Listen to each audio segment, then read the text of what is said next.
Anche questa mattina si parte con 3 ospiti questa mattina.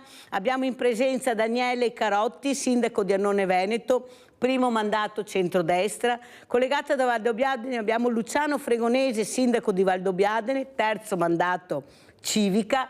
Grazie. E a Possagno abbiamo la dottoressa Moira Mascotto, direttrice Museo Gipsoteca Antonio Canova, che abbiamo visto in questa settimana nelle immagini che abbiamo girato quando abbiamo visitato questa meraviglia che abbiamo a 2 passi da casa. Forse non ci rendiamo conto. Grazie anche lei, direttrice, di essere qui. Allora io inizierei proprio da lei, direttrice. Questa gita, adesso vediamo un po' di immagini, tanto per far capire anche ai miei ospiti. Il sindaco Fregonese è venuto a salutare perché perciò sa di cosa parlo, mentre Daniele Carotti, sindaco di Annone Veneto, non lo può sapere se non ha visto anche i telegiornali di Media Nord-Est, questa gita inclusiva che abbiamo fatto a Possagno, qui diversamente giovani come li chiama Mirella, qui diversamente agili come li chiamo io, ma soprattutto con l'inclusività. Ecco, queste persone che a mio avviso, e lo dico ai sindaci, dovrebbero essere portati più spesso a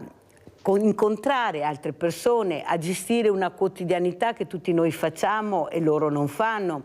Tanto è vero che si chiamano ancora Paralimpiadi, nonostante queste medaglie, questi sacrifici immani che fanno. Addirittura molti sono laureati, lavorano, studiano, nonostante questi movimenti e questi attrezzi che devono usare per muoversi. Però nel 2024 si ragiona ancora così. Eppure abbiamo gli strumenti per fare questo. Abbiamo il mondo del volontariato che è enorme, abbiamo una cultura anche fuori di casa, abbiamo delle cose meravigliose, una di queste la Gipsoteca, il Tempio Canova, Venezia, ma di tutto e di più nei paesi. Abbiamo delle meraviglie, però sono sempre chiusi. Perché? Perché non ci sono soldi. Non ci sono soldi per spostarli, i sindaci non ce la fanno. E allora questi ragazzi cosa devono fare? Queste persone, queste famiglie. Dottoressa Mascotto, cosa ha visto lei in questa gita inclusiva? Ecco, dopo avrà fatto una riflessione, ne avrà visto altre, naturalmente non sono io di sicuro la prima che porta queste creature meravigliose. Però una riflessione io l'ho fatta ogni volta che faccio la gita, che è quella dell'attenzione, del rispetto e soprattutto del modo di comportarsi che hanno queste persone. Prego.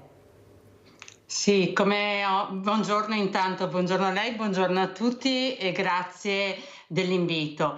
È stato, come ho già testimoniato, una giornata davvero speciale e non voglio essere retorica nel dire questo, ma davvero è stata un'esperienza che ci ha regalato molto in termini umani, in termini sociali, l'accogliere queste persone, l'interesse che loro hanno manifestato verso il patrimonio, verso Canova, le domande, come osservavano le opere, ma soprattutto quello che ci hanno restituito dopo poche ore che eravamo assieme. Possiamo dire che eravamo diventati amici. Ho avuto il piacere e l'onore di essere con voi anche durante la pausa pranzo e alcune delle persone che ho avuto il piacere di accompagnare all'interno degli spazi museali, quando sono arrivata mi hanno accolto con un sorriso, mi hanno abbracciata. Quindi pensi cosa vuol dire dal punto di vista umano avere questa risposta sia da parte nostra e sia da parte loro. Sindaco Fregonese, lei è venuto a salutarci all'agriturismo come aveva promesso qui in trasmissione a Sveglia Veneti, e una cosa che ho visto che è rimasto un po' sorpreso di vederne così tanti in un colpo solo. Eravamo quasi un centinaio, sono tanti, ma soprattutto vederli tutti assieme. Prego, Sindaco Fregonese. Vediamo se è collegato il sindaco, che non lo vedo. Eccolo qua. Eccomi, eccomi. Sì, ciao, grazie per l'invito. No, sono rimasto sorpreso perché mi avevi anticipato che saresti venuto con un gruppo di ragazzi, di persone, ma non pensavo davvero così tanti, perché 100 persone, anche solo gli spostamenti con le auto, immagino non siano stati per niente semplici organizzare il tutto. E poi sorpreso dall'accoglienza, perché pur essendo a Valdobbiadene mi sono sentito a casa mia quando sono entrato, perché sono stato accolto con i sorrisi, con i saluti. Alcuni mi hanno anche riconosciuto, quindi la testimonianza che c'è anche l'interesse di seguire magari la cosa pubblica anche di altri comuni, quindi è stato, anche se ho potuto fermarmi poco, ma sono stati momenti davvero piacevoli, di accoglienza e di inclusività. Allora, quello che vorrei chiedere invece a Daniele Carotti, sindaco di Annone Veneto, cosa vuol dire per lui la parola inclusività? Cosa vuol dire per lui ogni mattina alzarsi e sapere che un sindaco non riesce a dare tutte le risposte che vorrebbe dare perché i fondi sono sempre pochi? Ecco, le risposte che sono sempre le stesse: ho bisogno di casa, ho bisogno di assistenza, ho bisogno di pagare le bollette, ho bisogno di tutto, e dove vanno? Dal sindaco. Si rivolgono al sindaco perché è l'unico, forse l'unica persona dove riescono ad arrivare. Io ieri ho avuto altri sindaci, ho avuto anche una persona che non trova lavoro da 50 anni, che manda mail sempre, dappertutto, anche in regione, ma nessuno risponde. Parlo in generale perché sennò viene fuori una polemica enorme, però io penso che la risposta dovrebbe essere obbligata. Dopo lo chiederò anche al sindaco Fregonese. Io ti scrivo una mail, ti mando un curriculum, tu mi devi rispondere. Ecco, è là l'ufficio del lavoro, è là, non è più in provincia, è là. Sono persone di 50 anni che vanno a casa con 7 euro all'ora lordi, dopo lavori veramente pesanti. Stiamo parlando di camerieri, di addetti alle stanze, e questi lavori sono sottopagati. Addirittura dopo i 50 anni non ti vogliono più, perché secondo qualcuno non hai più la forza di lavorare come un giovane, senza capire invece che tu hai l'esperienza, perché ne hai fatto altri di quei lavori. Cosa sta succedendo secondo lei, sindaco? Beh, sicuramente è una metamorfosi della società che sta subendo in questo momento storico il nostro mondo, il mondo occidentale. È possibile che il mercato del lavoro italiano sia abbastanza ingessato, per cui non c'è quella flessibilità da parte degli attori di capire che chi ha una certa età ha un'esperienza e può dar molto. Se si leggono esperienze anche di paesi esteri, lì è diverso. C'è la possibilità di cambiare lavori, fare lavori diversi, anche se si hanno età diverse. Inclusività cosa vuol dire? Vuol dire che talvolta noi sindaci non riusciamo a dare delle risposte. Come ha detto lei, ci si sveglia al mattino, ma a volte non si dorme neanche di notte. Io penso, e non faccio naturalmente nomi e cognomi, a realtà del mio paese, dove sono arrivate già delle persone, sebbene io mi sia stato eletto 2 mesi fa, a chiedermi un aiuto. E le istituzioni talvolta, anzi e spesso, non riescono a dare la risposta. La si trova dove? Dove? Nel mondo del volontariato, perché per fortuna il tessuto sociale nostro, ancora, il tessuto sociale veneto, ha una bella rete di volontariato, di associazioni che danno una mano ai soggetti, quelli più deboli. Volontari che lavorano in silenzio, senza far tanto rumore, però danno un servizio dove noi istituzioni non arriviamo. Ed è appunto quello che noi dobbiamo fare. Le istituzioni dovrebbero supportare anche queste associazioni, perché le associazioni di volontariato lavorano con i giovani, con gli anziani, con le persone che possono essere in difficoltà, e riescono a dare dei servizi che noi come comune, ma anche le istituzioni, non riusciamo. E il nostro impegno come sindaci, che siamo in prima linea, è proprio quello di cercare di trovare delle risposte. E a me dispiace quando alla sera torno a casa e penso a quella persona che si è rivolta a me e io non ho potuto dare una risposta diretta subito. L'impegno è sicuramente, penso che anche i miei colleghi, i sindaci del territorio che vedo, è quello di riuscire a impegnarsi per risolvere anche insieme certe anomalie di questo sistema. Allora, andiamo adesso con la telefonata, il numero 1, Rinaldo da Venezia.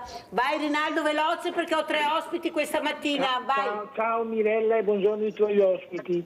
Innanzitutto portare gli anziani al museo non va da essere un evento, cioè dovrebbe essere la normalità, Mirella. Perché gli anziani bisogna portarli in giro. Non c'è un evento, dovrebbe essere la normalità. Una roba normale da fare, no? Bravi, che evento. Io non avevo miele dei musei, dei trattati volontari, poteri che i comuni, chi che ha i poteri in mano, che fornisce i mezzi per portarli e basta, li spende la IRA perché i volontari. È una vergogna, cosa siamo io a parlare? Ma che anni che avremo tutti i problemi e con nessun governo non c'è mai stato risolto niente. E dopo il lavoro, sa cosa che costa il tanto, quello più bello, e costa 4,80 € al chilo, se dopo ti vuoi anche di più su, anche 8-9 € al chilo. Uno che dà 1.000 € al mese, cosa ha avuto che mangia, che pan che mangia, e mangia tutto scolastica, tutta roba, ma le cose sono io a parlare, il lavoro, il costo, 7 ore, 8 ore, bisogna, gente che lavora, dargli la possibilità che possa vivere dignitosamente, chiuso basta, non si trovare e formare cosa. Siamo Dio, è il mondo, non si, e cammina, non su erode, e cammina sui soldi, beh basta, tutto al discorso. I governi questo che non fa niente, perché se non vuoi chi che è grana, non ti fa niente. Perfetto, grazie Rinaldo, devo correre perché ho anche tanti servizi da far vedere. Voglio far sentire l'intervista proprio della direttrice Mascotto, che poi rifletterà su quello che ha sentito che lei ha detto, perché sono momenti molto importanti. Perché io quando ho sentito queste persone che hanno detto, sai Mirella, quando sono entrata in Gipsoteca mi sono emozionato, ed è stata una cosa bellissima. Andiamo a sentire la dottoressa Mascotto. Siamo con la direttrice della Gipsoteca Museo Antonio Canova di Possagno, la dottoressa Moira Mascotto.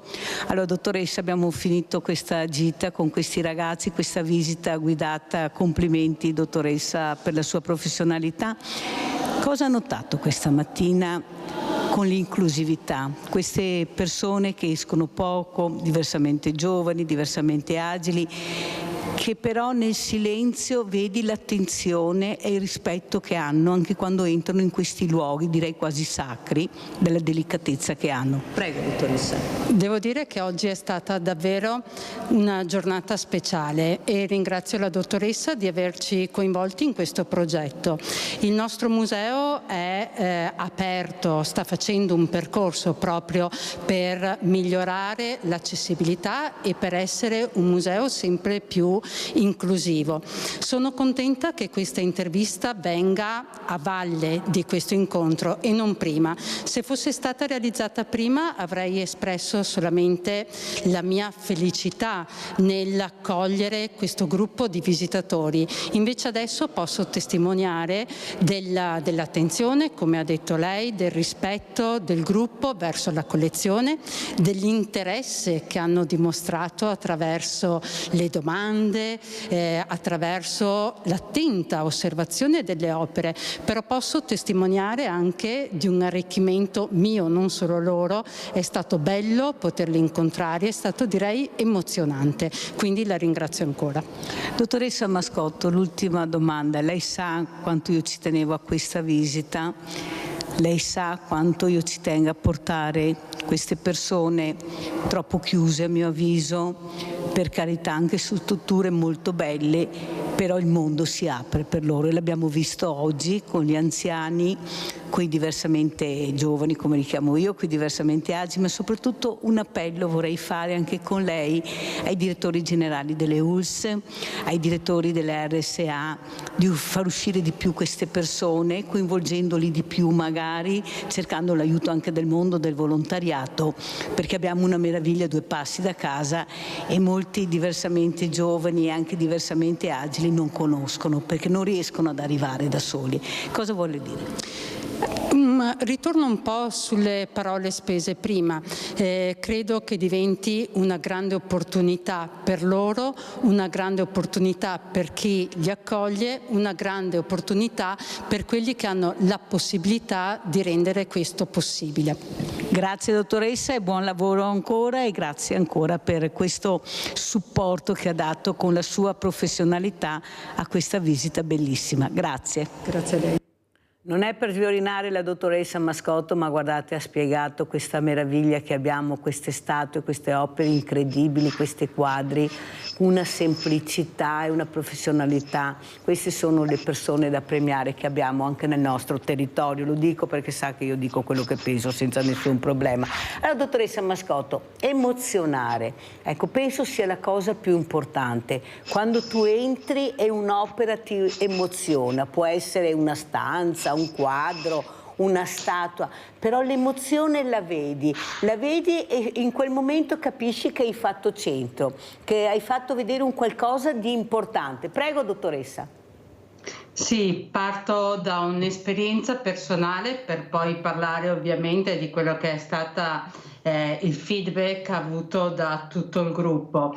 La prima volta che mi sono affacciata nell'ala storica della nostra gipsoteca mi sono emozionata e ho pensato sono nel posto più bello del mondo, e quindi un po' quello che l'emozione che credo abbiano provato e che provino quotidianamente i nostri ospiti, i nostri visitatori, credo sia esattamente quella. E quando si vanno a toccare le corde delle emozioni, si tocca la sensibilità, poi sono cose, sono quelle, tutto quello che si vive, tutte le spiegazioni, tutto quello che noi possiamo raccontare diventa parte di noi.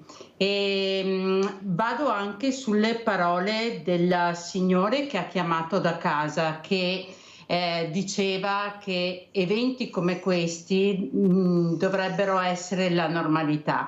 Bene, partiamo dall'esperienza vissuta la scorsa settimana. Giovedì scorso è stato un evento speciale sotto tanti punti di vista, e sarebbe davvero bello poterlo moltiplicare, fare in modo che la nostra istituzione, le persone come lei che si sono interessate hanno reso questo possibile, le istituzioni che possono spendere quelle energie utili perché ciò avvenga, facciamo in modo di fare squadra, di fare gruppo, perché ci sia una vera inclusività e che tutti possano accedere a queste bellezze, a queste emozioni.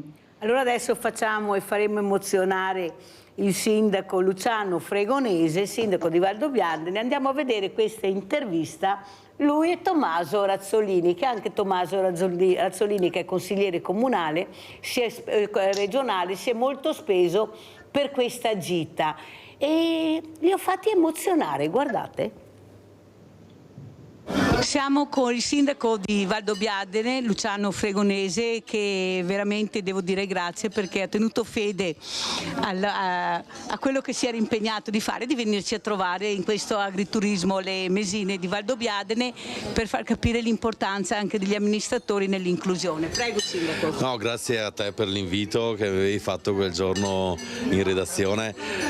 Facile perché gioco in casa, siete venuti a Valdobbiadene e quindi mi fa davvero piacere che siate qui. Sono qui a testimoniare la gratitudine e la vicinanza, soprattutto in questi ambiti che vedono gli amministratori comunali assolutamente impegnati, perché devo dire, nel caso di Valdobbiadene abbiamo delle cooperative molto capaci, inclusive, addirittura sono loro che coinvolgono la comunità nelle attività anche quotidiane, per esempio con convenzioni fatte col comune ci aiutano nella pulizia, nel decoro urbano, nella tenuta delle bacheche comunali, attività fatte con la biblioteca comunale e come dire, davvero coinvolgono la cittadinanza e soprattutto quella parte di cittadini che tendenzialmente sono pigri, rimangono a casa, non si fanno coinvolgere, invece il sorriso, la voglia e le attività pratiche che fanno i ragazzi delle nostre cooperative sono coinvolgenti. Peraltro partecipano sempre alle camminate del giovedì sera che faccio. Senta Sindaco, per me che se camminare non funziona mica tanto col suo peso, com'è questa storia, Sindaco? No, allora, questo mi era stato detto, ho bisogno di alcuni mesi prima di iniziare a perdere peso, ma in realtà l'ho fatto per una questione di salute, perché iniziavo ad avere dei problemi di salute e devo dire che i risultati dopo 2 mesi di camminate ci sono, io mi sento bene, sto bene, ho iniziato finalmente ad avere attenzione alla salute, cosa che avevo completamente trascurato e quindi insomma va bene così. Io vi invito, se riuscirete uno dei prossimi giovedì a venire a fare una camminata con me, sarebbe davvero un vero piacere poter camminare, stare in mezzo alla natura, 1 ora e mezza spensierata, chiacchierare e anche conoscere meglio queste persone, questi ragazzi che già li vedo, insomma hanno sempre il sorriso, quindi è un biglietto da visita fondamentale, quindi grazie davvero. Grazie. Allora Sindaco, qui abbiamo il consigliere regionale Tommaso Razzolini, so che ci sono stati dei qui pro quo, ma oggi è una giornata inclusiva, abbiamo il consigliere regionale Razzolini, abbiamo il sindaco Fregonese, una bella stretta di mano, ci sta Sindaco con Razzolini? Certamente. Perché questo vuol dire inclusione, vuol dire che alla fine anche questi politici, voi siete delle persone umane, delle persone che in certi momenti riescono a mettere da parte quella che è la cattiva politica, mentre fare buona politica, che vuol dire inclusione. Cosa ne pensa?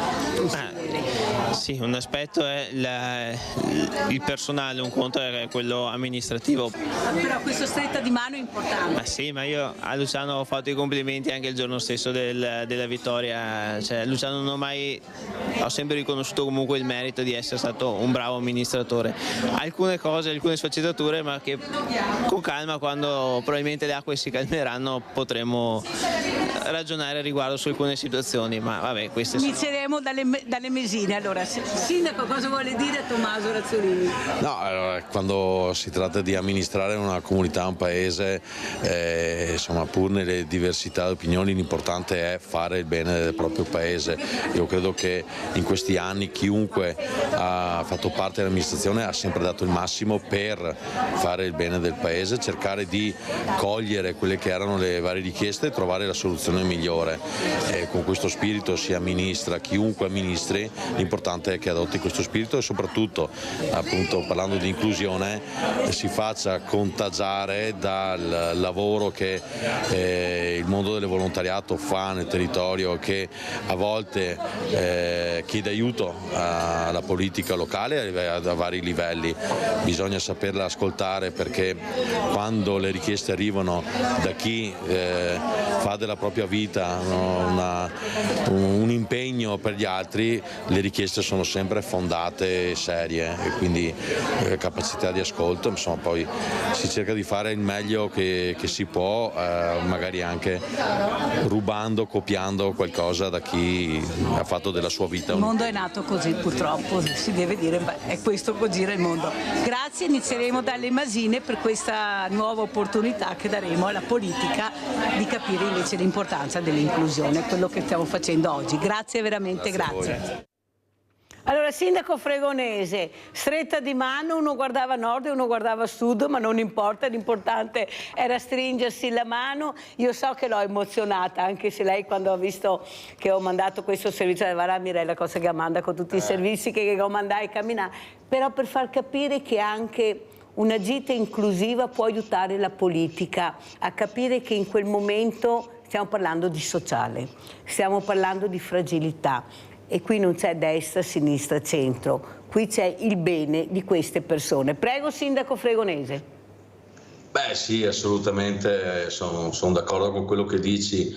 Lo dimostra il fatto che a Valdobbiadene abbiamo 3 cooperative, la San Gregorio, l'Orchidea e la cooperativa Ali, che hanno almeno 40 anni di vita, quindi hanno visto talmente tante amministrazioni, talmente tanti colori passare, e sono non sopravvissute, hanno dato stimolo e contenuti alla comunità e alla politica locale, quindi quando si vivono certe situazioni come quella dello scorso giorno alle Mesine, è chiaro che è la politica che deve avvicinarsi al volontariato, ad ascoltarlo, se vuole essere una buona politica.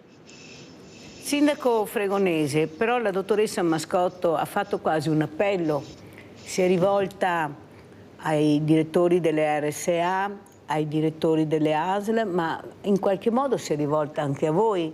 Cercate di fare squadra con le cooperative che avete, col mondo del volontariato che avete, portateli, venite a visitarci. Io parlavo prima con Daniele Carotti, col sindaco, e anche lui ha capito l'importanza di uscire con queste persone, non lasciarle sempre nello stesso posto, ma incontrarli. Ecco, può essere anche questa famosa camminata che poi vedremo col sindaco che ha detto giovedì, magari il sindaco di Annone, visto che conosce anche Fregonese perché ha lavorato Fregonese ad Annone, mi diceva il sindaco Carotti. Sì. È importante, cioè far capire l'importanza di fare squadra, non guardare il colore politico. In quel momento siamo assieme perché stiamo aiutando le fragilità, perché sono persone fragili, delicate, e come con la cultura, con la bellezza delle nostre colline meravigliose, entrare in posti dove non sono mai entrati, anche nelle cantine, abbiamo delle cantine museo splendide, non c'è solo il prosecco, c'è anche la cantina che ha una storia culturale importante.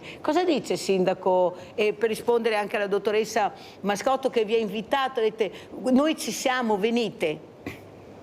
Grazie, perché rispondo assolutamente sì alla richiesta, e grazie per lo stimolo che ci avete dato entrambe, quindi organizzeremo, ci sentiremo, peraltro già ci conosciamo, abbiamo avuto delle collaborazioni anche positive qui a Valdobbiadene, quindi sicuramente verremo alla Gipsoteca, ma insomma in generale quello che è la conoscenza di questo nostro territorio che è spettacolare, che è bellissimo, credo che sia effettivamente qualcosa che rischiamo di trascurare. Come dicevo nel servizio, non mi sono reso conto in 10 anni di aver trascurato la salute. Ecco, a volte succede che il campanello di allarme o il consiglio o la richiesta di collaborazione arrivi nel momento giusto e che da lì poi possa nascere qualcosa di costruttivo, quindi grazie.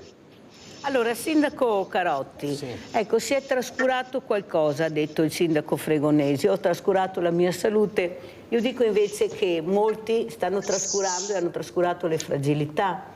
Mancano i servizi alla persona, noi abbiamo molto cemento, abbiamo di tutto e di più, ma manca il servizio alla persona, mancano le figure che possono operare. Abbiamo visto, ecco, questi accompagnatori, l'importante lavoro che fanno quotidiano, eppure sono sottopagati, ce ne sono pochi, forse anche il mondo del volontariato sta soffrendo molto con una burocrazia enorme, ma come si fa? Dobbiamo mandare a scuola il volontario che magari quello che insegna non ha mai fatto un'ora di volontariato, perché guardi che funziona così, è capitato a me che gliel'ho anche detto, scusi ma lei sa di cosa stiamo parlando, certo. Perché devo anche iniziare a parlare di queste cose, questi stage delle volte anche inutile, mentre dovremmo capire di quello che ha bisogno il territorio. Noi siamo in Veneto cosa c'è bisogno? Cosa possiamo dare per supportare le fragilità, per supportare la depressione, per supportare il diversamente giovane che nella sua vita ne ha visto di tutti i colori, ha lavorato tantissimo che non possiamo neanche pensarlo e viene ripagato con 500-600 euro di pensione se tutto va bene, tanti non ce l'hanno neppure, ma non per colpa loro, perché qualcuno non ha messo i contributi, perché bisogna anche dirlo questo. Allora sindaco, forse vi siete troppo lasciati influenzare da altre necessità invece di capire, e forse la pandemia aveva visto giusto, unione, anziani, persone che stavano ore fuori dei supermercati pur di stare assieme, di trovarsi, di parlare con qualcuno. Prego. Ma infatti, allora io le faccio questo esempio. Io ho già fatto l'assessore 15 anni fa, avevo lo sport e l'associazionismo tra le deleghe che avevo, e io insistevo con il mio sindaco, che per fortuna mi seguiva all'epoca, quando ero appunto assessore, nel dire che noi spesso siamo concentrati a costruire l'opera pubblica, perché l'opera pubblica si vede, è un qualcosa di materiale e resta. Però non ci rendiamo conto che l'opera pubblica oggi deve essere vista anche nel dare servizi. Quando io parlavo che il mio sindaco diceva no, dobbiamo aumentare le tariffe, le faccio un esempio banalissimo, del palazzetto, ma io dicevo, caro sindaco, tu devi sapere che noi stiamo costruendo un'opera pubblica immateriale. Se noi riusciamo a coinvolgere le persone nell'associazionismo, significa i ragazzi che restano nel mondo dello sport, della cultura, dell'arte, della letteratura, musica, eccetera, sicuramente è più facile che questi ragazzi fra un 10-15 anni saranno delle donne e degli uomini adulti che porteranno avanti la nostra società. Se noi andiamo a limitare determinati servizi perché hanno dei costi, perché la spesa corrente viene sempre così monitorata e attenzionata e dobbiamo limitarla sempre di più, però andiamo a limitare delle spese che poi andranno a moltiplicarsi un domani, quando se il ragazzo non fa attività e vive nell'ozio è più facile che poi succedano determinati fatti di cronaca che abbiamo sentito anche in questi giorni. E per quanto riguarda quello che ha detto la direttrice, la dottoressa Moira Mascotto, di cercare anche voi di aprirvi di più, di portare di più, voi avete la possibilità di fare questo, perché voi siete supportate dal mondo del volontariato, avete le cooperative, ce ne sono molte che sono anche pagate, perché bisogna anche dirlo come funziona, hanno pulmini, hanno di tutto, ma è sempre chiuso, poco, cioè non è semplice portare la persona a fare la visita o a fare la spesa, bisogna portare anche la persona a vivere una quotidianità diversa, dove può staccare la spina, la bellezza del territorio. Ma avete visto cosa abbiamo a 2 passi da casa? Oltre a questa meraviglia di queste colline fantastiche, cosa c'è all'interno di queste colline? Ecco, forse anche questo, sindaco, come dice il sindaco Fregonesi, dovrebbe essere uno stimolo, sentire una direttrice che dice venite, noi abbiamo tutte le possibilità per accogliere, perché non ci sono barriere architettoniche, stanno migliorando sempre di più per accogliere anche i diversamente agili, anche quelli più gravi, li abbiamo visti, eppure se si vuole si può fare. Perché ci si dimentica sempre, sindaco, o spesso, di fare oltre alla sagra anche qualcosa in più per dare la possibilità a questi anziani che non staranno qua per 300 anni, ma che hanno bisogno di vivere il momento adesso con i servizi. Questo è un servizio alla persona, è un far staccare la spina alla persona. Prego. Ma guardi, io ho l'esempio di associazioni di volontariato che fanno anche la sagra, che poi però una parte degli utili di questi eventi vengono poi ribaltati anche in attività fatte con alcune cooperative che lavorano nel nostro territorio. Sono stati fatti negli anni precedenti. Diciamo, è anche vero che la burocrazia è impegnativa, perché ogni qualvolta noi vogliamo fare un qualcosa con le scuole piuttosto che con determinate strutture, diventa sempre più difficile perché la burocrazia è sempre più stringente. Sicuramente da parte delle amministrazioni ci deve essere un appoggio. Quando noi vediamo che abbiamo il centro anziani, noi lo dobbiamo supportare, perché gli anziani che si muovono, che si ritrovano, creano rete. Oggi i nuclei familiari sappiamo che nel mondo del lavoro la vita ci impegna a star fuori e molti anziani vivono da soli. E il nostro territorio è un territorio che ha una alta percentuale di anziani che vivono soli. Per fortuna è anche vero che appunto c'è una rete tutto attorno che ci permette di dare un contributo a questi soggetti anche con queste attività, la cena piuttosto che il ritrovo domenicale. E devo dire grazie ai volontari che si impegnano, perché senza i volontari, lo ribadisco, e se dovessi tornare qua probabilmente ripeterei gli stessi discorsi, ma senza i volontari, senza le associazioni, molti comuni e gli enti pubblici si fermerebbero davanti all'uscio del municipio. Pubblicità.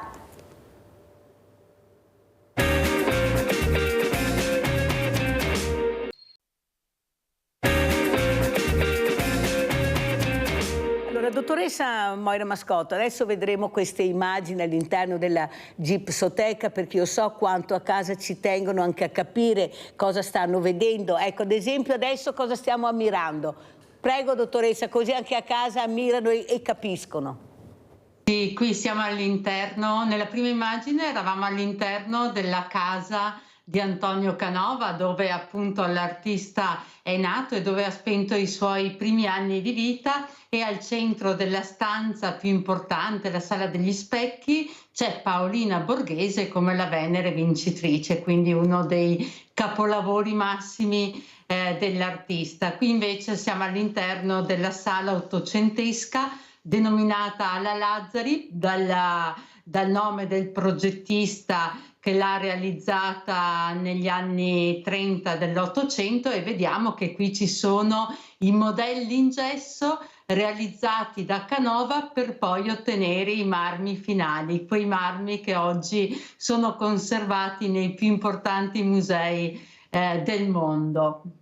Se mi permette, dottoressa, riprendo i discorsi che stavamo facendo prima della pausa, e mi piace l'idea dell'ascolto, di ascoltare le esigenze delle persone, quali sono le necessità, e proprio da queste esigenze sa che nel nostro museo nel 2019 abbiamo avviato il progetto Museo Senza Barriere.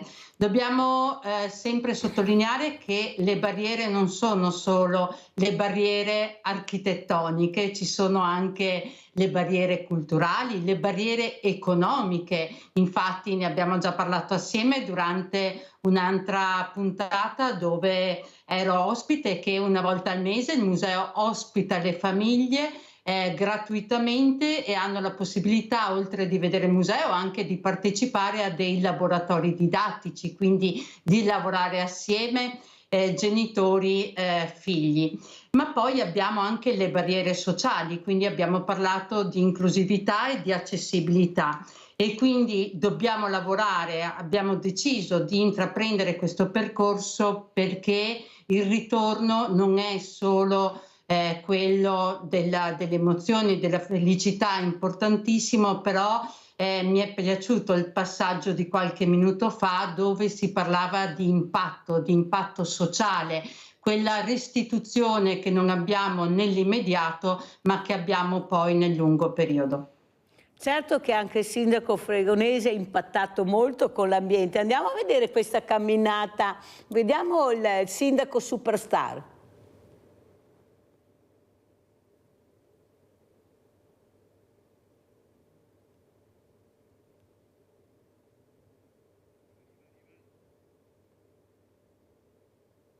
La fiorella so che l'avevo buttata. Comincia a tirare la salita, eh? Abbastanza. Ma fa bene? Benissimo. Ma fa più bene all'anima o al fisico? A tutto. A tutto? A tutto.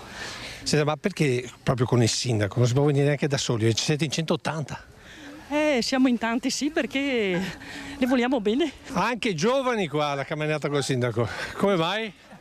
Ci divertiamo comunque, stare in comunità, è una cosa per stare insieme. Ci sono anche le mie amiche. Signora, ma chi glielo fa fare? La passione. Per cosa? Per la montagna o per il sindaco? Per la camminata. Voci di alcuni dei protagonisti della passeggiata con il sindaco di Valdobbiadene, un appuntamento che continua a crescere in consensi e curiosità.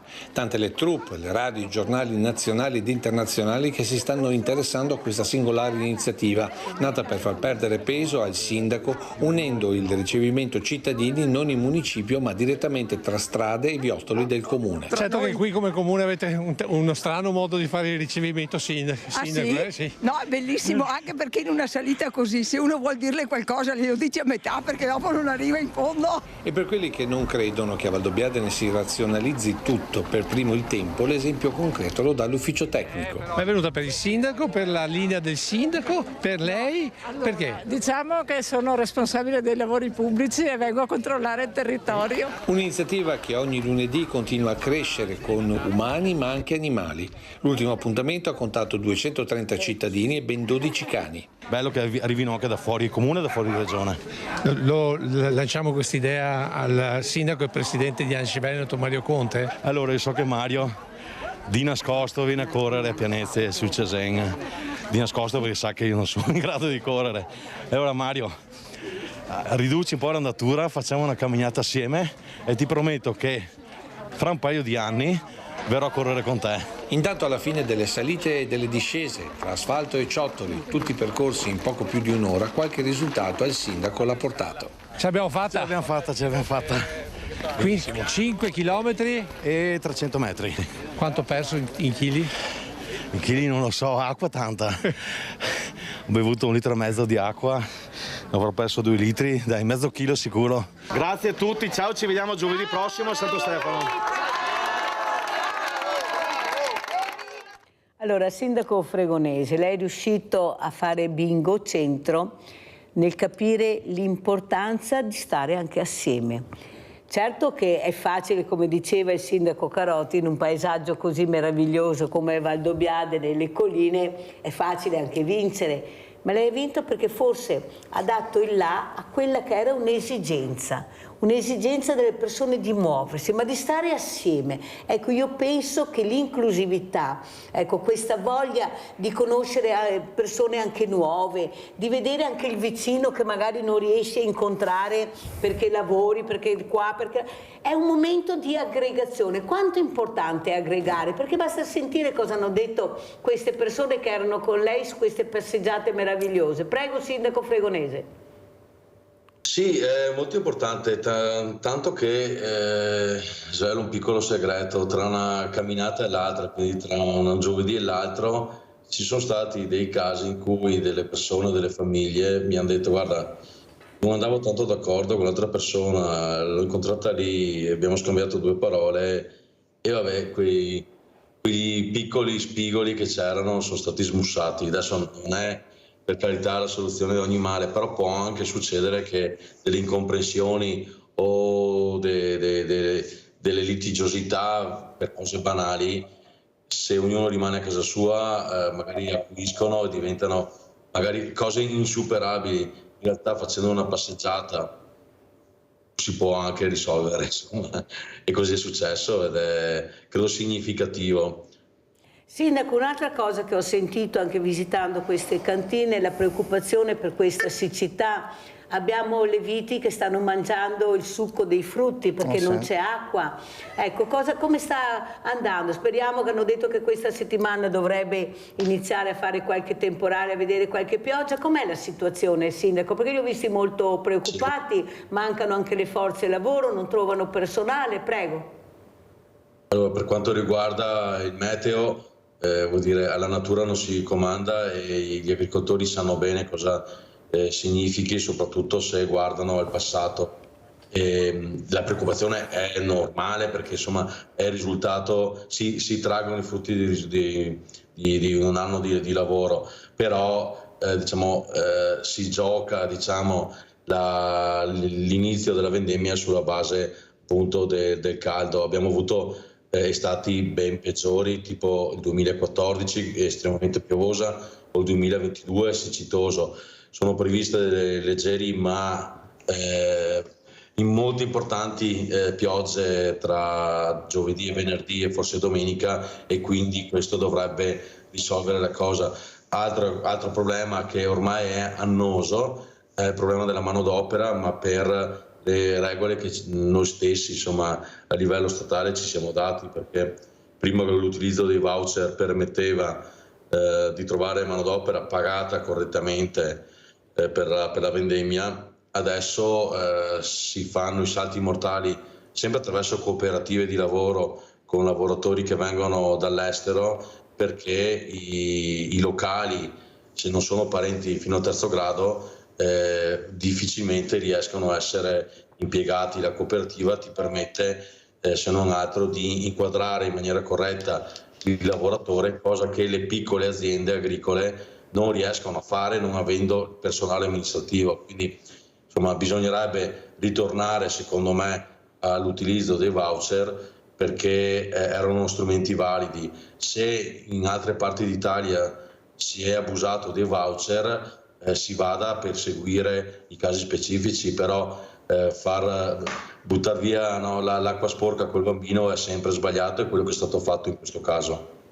Grazie al sindaco Luciano Fregonese, che so alle 10 ci deve lasciare, ma noi vogliamo anche vedere quello che ha portato il sindaco Daniele Carotti, perché oltre al giro a Valdobbiadene adesso andiamo a vedere il giro a Livenza. Andiamo a vedere.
Allora avete visto Gira Livenza, le meraviglie che abbiamo a due passi veramente da casa, come ho detto prima. Quanto importante è promuovere il territorio, il vostro territorio, il proprio territorio per un sindaco? Perché ci fa capire anche quello che fate, come vi muovete, cosa mettete nel piatto quando fate delle iniziative. Prego.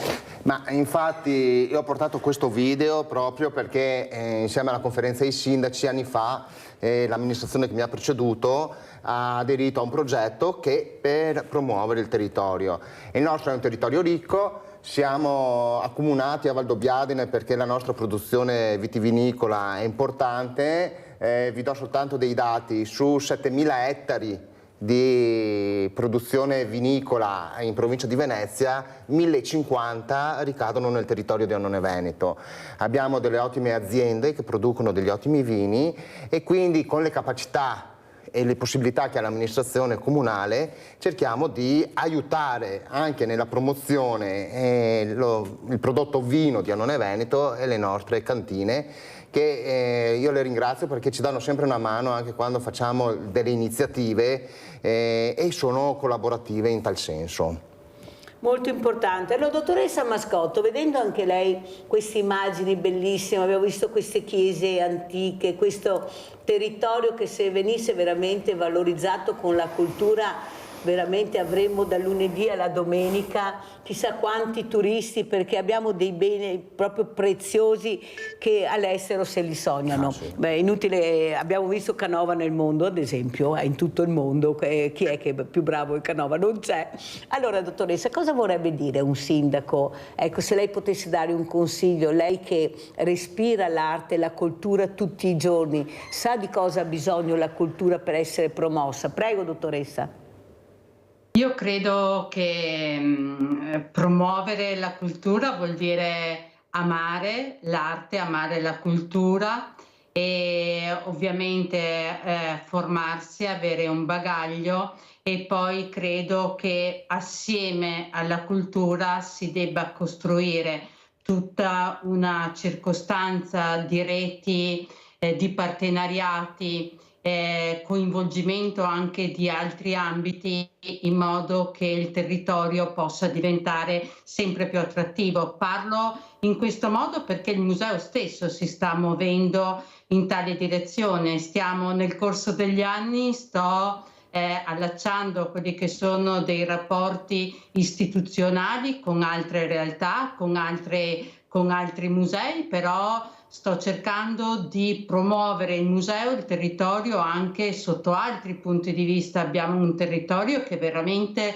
può offrire moltissimo, ed è giusto valorizzare l'arte e la cultura quanto quello che è l'aspetto paesaggistico, l'aspetto storico, l'aspetto enogastronomico, l'aspetto sportivo. Quindi pensi quante cose il nostro territorio può offrire. E mi fa molto piacere, anche perché poi nella seconda parte avrò Valerio Favero, sindaco proprio di Possagno, che anche lui è venuto a salutare quel giorno e ha fatto capire l'importanza di investire in un territorio che ha bisogno veramente di molte cose, soprattutto per l'accesso alla disabilità, a queste persone che hanno tutto il diritto di muoversi in maniera semplice, arrivare vicino con i furgoni, con le macchine, con i mezzi di trasporto, anche per la merce, per qualsiasi cosa. Ecco, questo deve fare, capire le esigenze del territorio. Io ho questa bellezza, l'abbiamo visto anche col Giralivenza. Cosa posso fare per migliorare, per attirare le persone a uscire, a venire a visitarci? Veramente grazie, dottoressa Mascotto, per essere stata con noi e per aver spiegato e fatto capire l'importanza dell'ascolto per quanto riguarda la cultura e l'inclusività.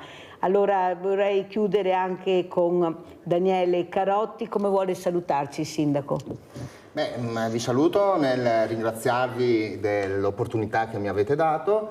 Voglio approfittare di questo strumento anche per salutare il Sindaco di Valdobbiadene, visto che da subito mi sono relazionato per un problema tecnico e mi ha dato una bella consulenza.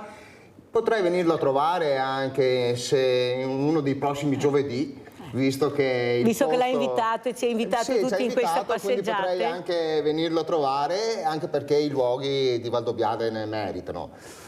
Per chi avete visto tramite questo video che Annone Veneto è accogliente, quindi anche per chi ci vede può venire tranquillamente, e spero insomma di tornarvi a far visita. Ringrazio per i temi che avete trattato, perché sono sicuramente interessanti. Mi prenderò anche l'impegno di cercare di valorizzare queste tematiche anche a livello di territorio comunale, sperando appunto di trovare anche un riscontro nei confronti di queste persone che hanno veramente bisogno di essere incluse nella nostra società. Grazie anche a Daniele Carotti, sindaco di Annone Veneto, primo mandato centrodestra. Grazie anche a Luciano Fregonese, sindaco di Valdobbiadene, terzo mandato civica, e un grazie particolare alla dottoressa Moira Mascotto, direttrice del Museo Gipsoteca Antonio Canova, di essere stati con noi. Grazie, pubblicità.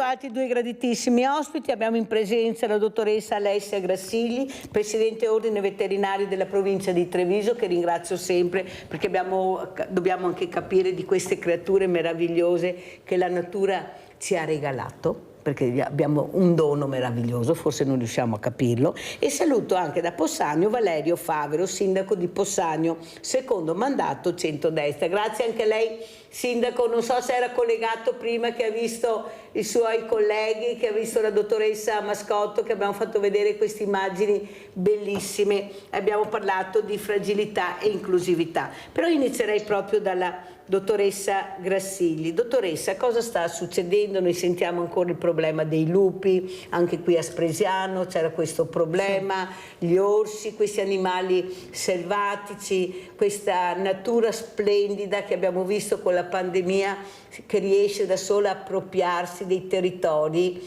ecco, di ripulirsi, di tornare a essere padroni in casa loro. Siamo noi che avevamo invaso tanto, troppo a mio avviso a volte, ecco, cercando di arrivare su posti dove invece dovremmo andare con molta cautela, investire di più su quello che è la conoscenza di questi posti. Scusate perché io l'ho silenziato, di questo territorio, ma soprattutto dobbiamo capire cosa vuol dire il mondo animale, come dobbiamo comportarci con queste creature meravigliose che fortunatamente abbiamo ancora la fortuna di avere. Prego, dottoressa. Allora, intanto buongiorno a tutti e grazie Mirella e buongiorno al sindaco che è in collegamento. I lupi, perché sono qua?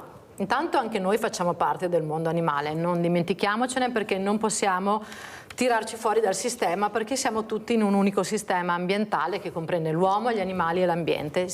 In medicina si parla di One Health, una salute unica. La salute riguarda il globo, acqua, aria, animali, alberi e noi, di cui ne facciamo parte.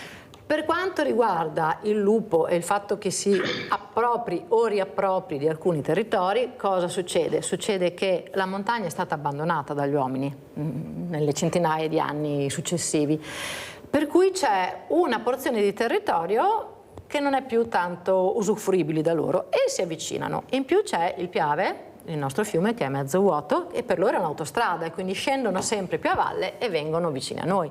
Tant'è che gli avvistamenti dove sono? Lungo il Piave.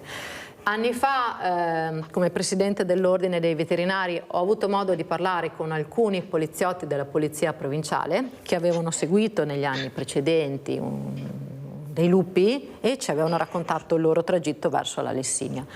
Persone tra l'altro di una preparazione tecnica a cui faccio davvero una lode. Quindi cosa fare quando abbiamo il lupo vicino a noi? Intanto non avvicinarlo, perché abbiamo visto video qualche settimana fa di gente che dava da mangiare ai lupi, dava le costicine. Mai dare da mangiare a un selvatico. Noi abbiamo bisogno che il selvatico rimanga nel suo ambiente per vari motivi. Uno, perché il lupo ci fa anche paura, è anche una metafora del male il lupo, quindi il lupo ci fa paura, quindi se sta nel suo meglio è. E l'altra cosa è perché vale per qualsiasi selvatico, se sta in natura si sa regolare, sa andare a caccia, sa fare le cose. Se invece lo abituiamo che gli diamo le costicine, che andiamo sul Piave e poi lasciamo là mezzo panino, il pezzo di carne, è cibo libero, gratis. Si ferma negli autogrill, no? Ed è pure gratis questo autogrill, perché in autogrill noi paghiamo, invece là è gratis, non c'è la fatica naturale di andare a caccia e di avere una preda. Quindi sono a volte anche i comportamenti sbagliati che noi temiamo, perché teniamo questi comportamenti perché ci fa pena l'animale che è da solo, che non ha cibo.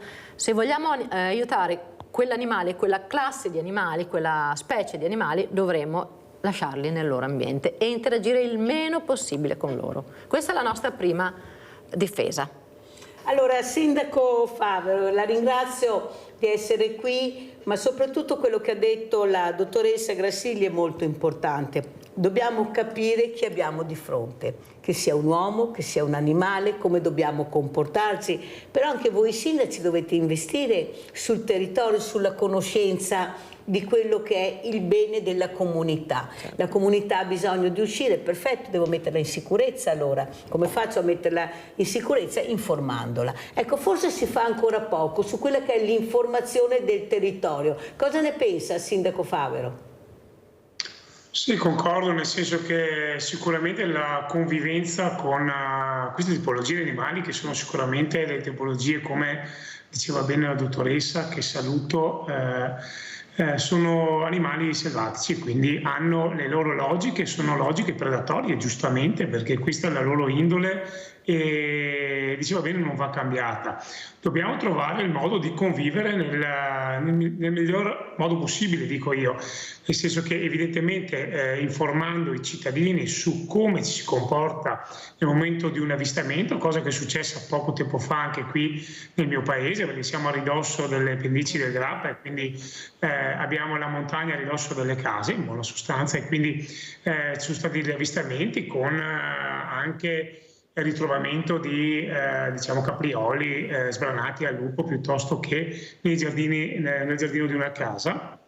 Ma la mia preoccupazione, oltre che evidentemente giustamente l'informazione ai cittadini che oggi manca, e questo è vero, va fatta magari una campagna di informazione proprio sul comportamento corretto da tenere con questi animali selvatici, perché ricordo che a poca distanza c'è anche l'orso che probabilmente fa ancora più paura che non il lupo, con buona probabilità alle persone, quindi alla popolazione, ma secondo me va trovata ancora di più la quadra per quel che riguarda l'alpeggio, nel senso che mentre per quel che riguarda la cittadinanza probabilmente con una buona informazione, la capacità di trovare una convivenza diciamo tranquilla e serena con questi animali selvatici ci può essere, c'è, perché anche effettivamente difficilmente, probabilmente la dottoressa è più ferrata dinanzi, sicuramente lo è, il lupo difficilmente attacca l'uomo se non viene avvicinato, se non si sente costretto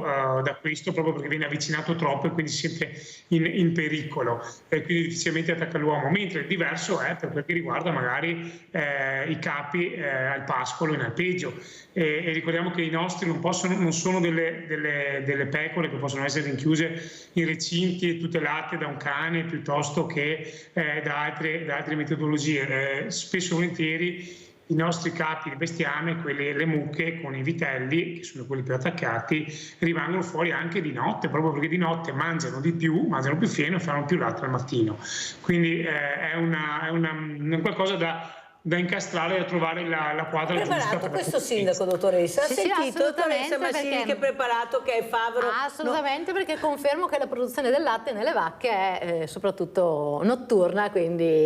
e il lupo attacca di notte, quindi sicuramente ci sono, perché noi parlavamo prima con Mirella di casi locali, perché Spresiano, Fagarè, quindi contesti più urbani, mentre sicuramente negli alpeggi il problema è differente, è difficile recintare un alpeggio, sicuramente magari più cani da guardiania, più cani da guardiania potrebbero riuscire a aiutare a contenere il problema e anche lavorare tutti insieme con i pastori in questo senso, per capire. Poi ci sono le regioni che danno anche eventualmente rifondono i danni, ma bisognerebbe non arrivare a questo livello, bisognerebbe riuscire a gestire il problema con i comuni ben prima di arrivare. Si chiama prevenzione. Confermo che comunque normalmente il lupo non attacca l'uomo perché ne ha paura ed è un qualcosa di innato e che trasmette alla prole, quindi i lupi normalmente hanno paura dell'uomo. Allora, e lasciamogli questa paura. Sì, abbiamo Tamara in linea, dottoressa, se non mi cade la linea. Certo. Ciao Tamara. Ciao Mirella. Ciao, come stai? Bene, bene. Scusa Mirella, io volevo dirti una cosa. Sì. Grazie per la gita che mi hai fatto passare giovedì scorso. Mi sono divertita un sacco. Mi fa piacere Tamara, mi fa tanto piacere. Veramente mi sono divertita. Mi dispiace per non essere stata ripresa, ma però c'è stato un contrattempo con le liberatorie, però sono rimasta contenta lo stesso. Cara, grazie Tamara, un abbraccio grande veramente a te e a tutte le mie donne che Tamara conosce benissimo chi sono, un grande abbraccio a tutti voi. Allora andiamo a vedere anche questo lupo meraviglioso, Viaggio Lupi Malga Mazze Inferiore, e poi lo commentiamo con i nostri ospiti. Lupi scatenati in altopiano, i malghesi sono sempre più preoccupati, arrabbiati, esasperati e stanchi di dover pensare quotidianamente a come proteggere i loro capi dalle predazioni. Come conferma il nostro microfono Marco Rigoni della Malga Mazze Inferiori sul Monte Mazze, in territorio comunale di Lugo di Vicenza. Nel nostro viaggio tra le malghe, questa è l'ennesima colpita dal lupo. Quest'anno abbiamo avuto 2 predazioni di 2 manze che hanno circa 17-18 mesi, dunque siamo molto preoccupati perché chiuderle in staglia eccetera di notte diventa impossibile, perché allora le chiudiamo dentro tutte, portiamo giù fieno e come averle in staglia praticamente è di notte che in montagna la vacca mangia perché è più fresco, non ci sono le mosche, non sappiamo più come fare per risolvere questo problema. Cosa chiedete alla politica? La politica locale, speriamo che si unisca alla politica nazionale e che vadano in Europa per togliere il livello di protezione del lupo, perché ormai è inutile che ce lo dicano, ma non è più in via di estinzione. I numeri sono troppo alti di predazioni eccetera, non è più in via di estinzione il lupo. Tra poco siamo in via di estinzione noi. Vi sentite impotenti? Esatto, siamo impotenti su tutti i fronti, non possiamo fare niente noi. Anche perché il pericolo maggiore è che appunto la montagna venga abbandonata, e se si abbandonano le malghe cosa succede? Il territorio, i dissesti idrogeologici, manca la linfa vitale della montagna, e mancheranno i prati tutti belli tenuti dalle vacche, e mancherà comunque anche a livello di turismo le porte aperte delle maghe d'estate, i formaggi di qualità che si fanno con tutta la qualità che si cerca di fare, e mancherà tutto questo prima o poi, perché se ci stanchiamo e non è tanto lontana la storia, diventerà molto un problema per tutti. Allora, dottoressa Grassigli, come commenta questo servizio e quello che ha detto questo allevatore? Sicuramente capisco il suo problema personale nel fatto che dei suoi capi vengano mangiati e poi se li ritrovi morti. È il lupo? Intanto non lo sappiamo, perché qua ci sono poi dei colleghi veterinari esperti, perché è facile dire che sia lupo, probabile, ma potrebbero essere canidi, c'è lo sciacallo, ci sono tanti animali e forse è più facile dire lupo. Bisognerebbe fare un'analisi anche di questo tipo.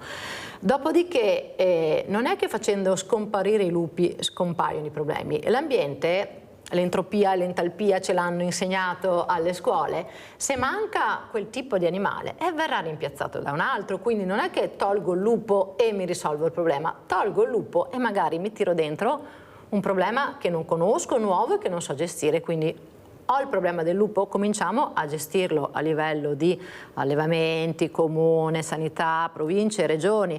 La gestione del problema porta alla convivenza serena. L'eliminazione del problema ci fa star bene 3 mesi, poi l'anno prossimo non sappiamo dove andiamo a finire.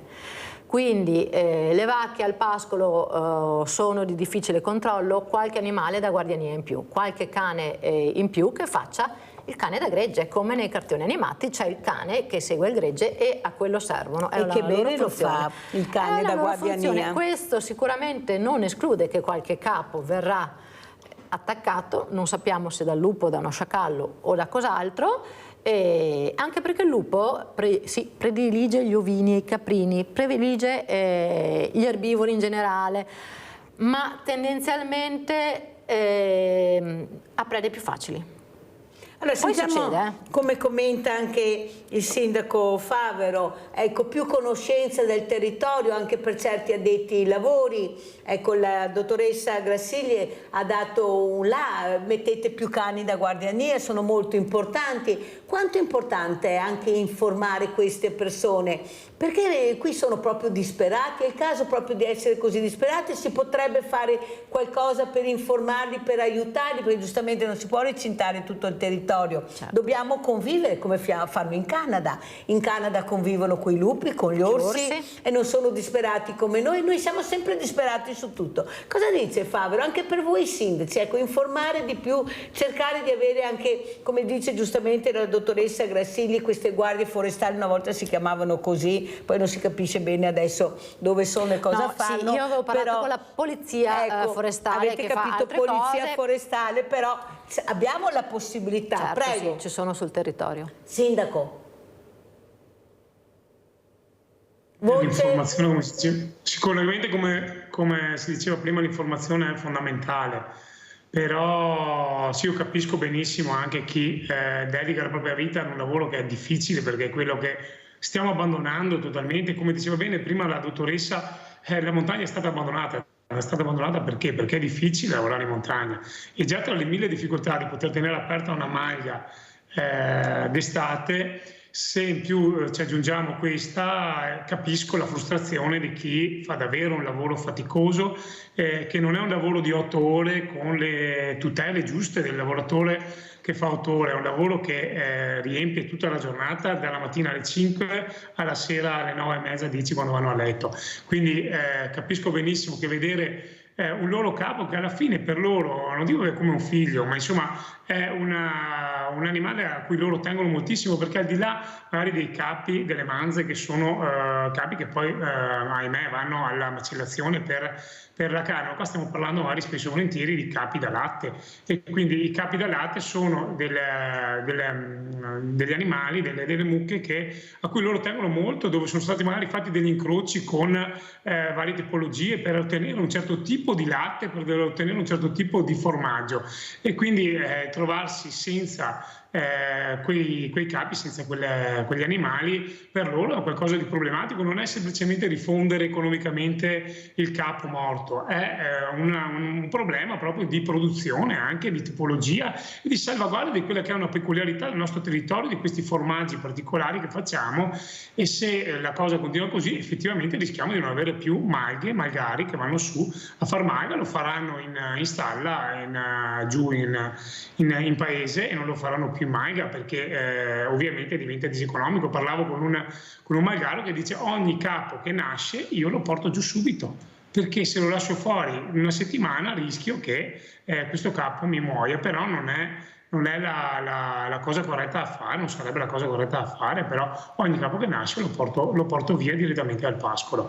Questo per tutte le alli, per l'amor del cielo. Sicuramente più cani a guardiania, non riusciranno sicuramente i cani a guardiania a percorrere tutto il territorio che fa le mucche di notte. Comunque la cosa va regimentata. Io non so, e questo lo chiedo alla dottoressa, se sia pensabile di poter tracciare magari i branchi e quindi magari sapere più o meno in che zona sono, per tutelare chi magari ha una malga e sa che il branco si sta avvicinando all'area di pascolo. Bisogna vedere su quale autogrill si fermano, visto che sono gratuiti. Forse dobbiamo mettere più autogrill in maniera per capire come si muovono. Abbiamo Livio da Padova, poi risponderà la dottoressa Grassigli al sindaco Favero. Vai Livio.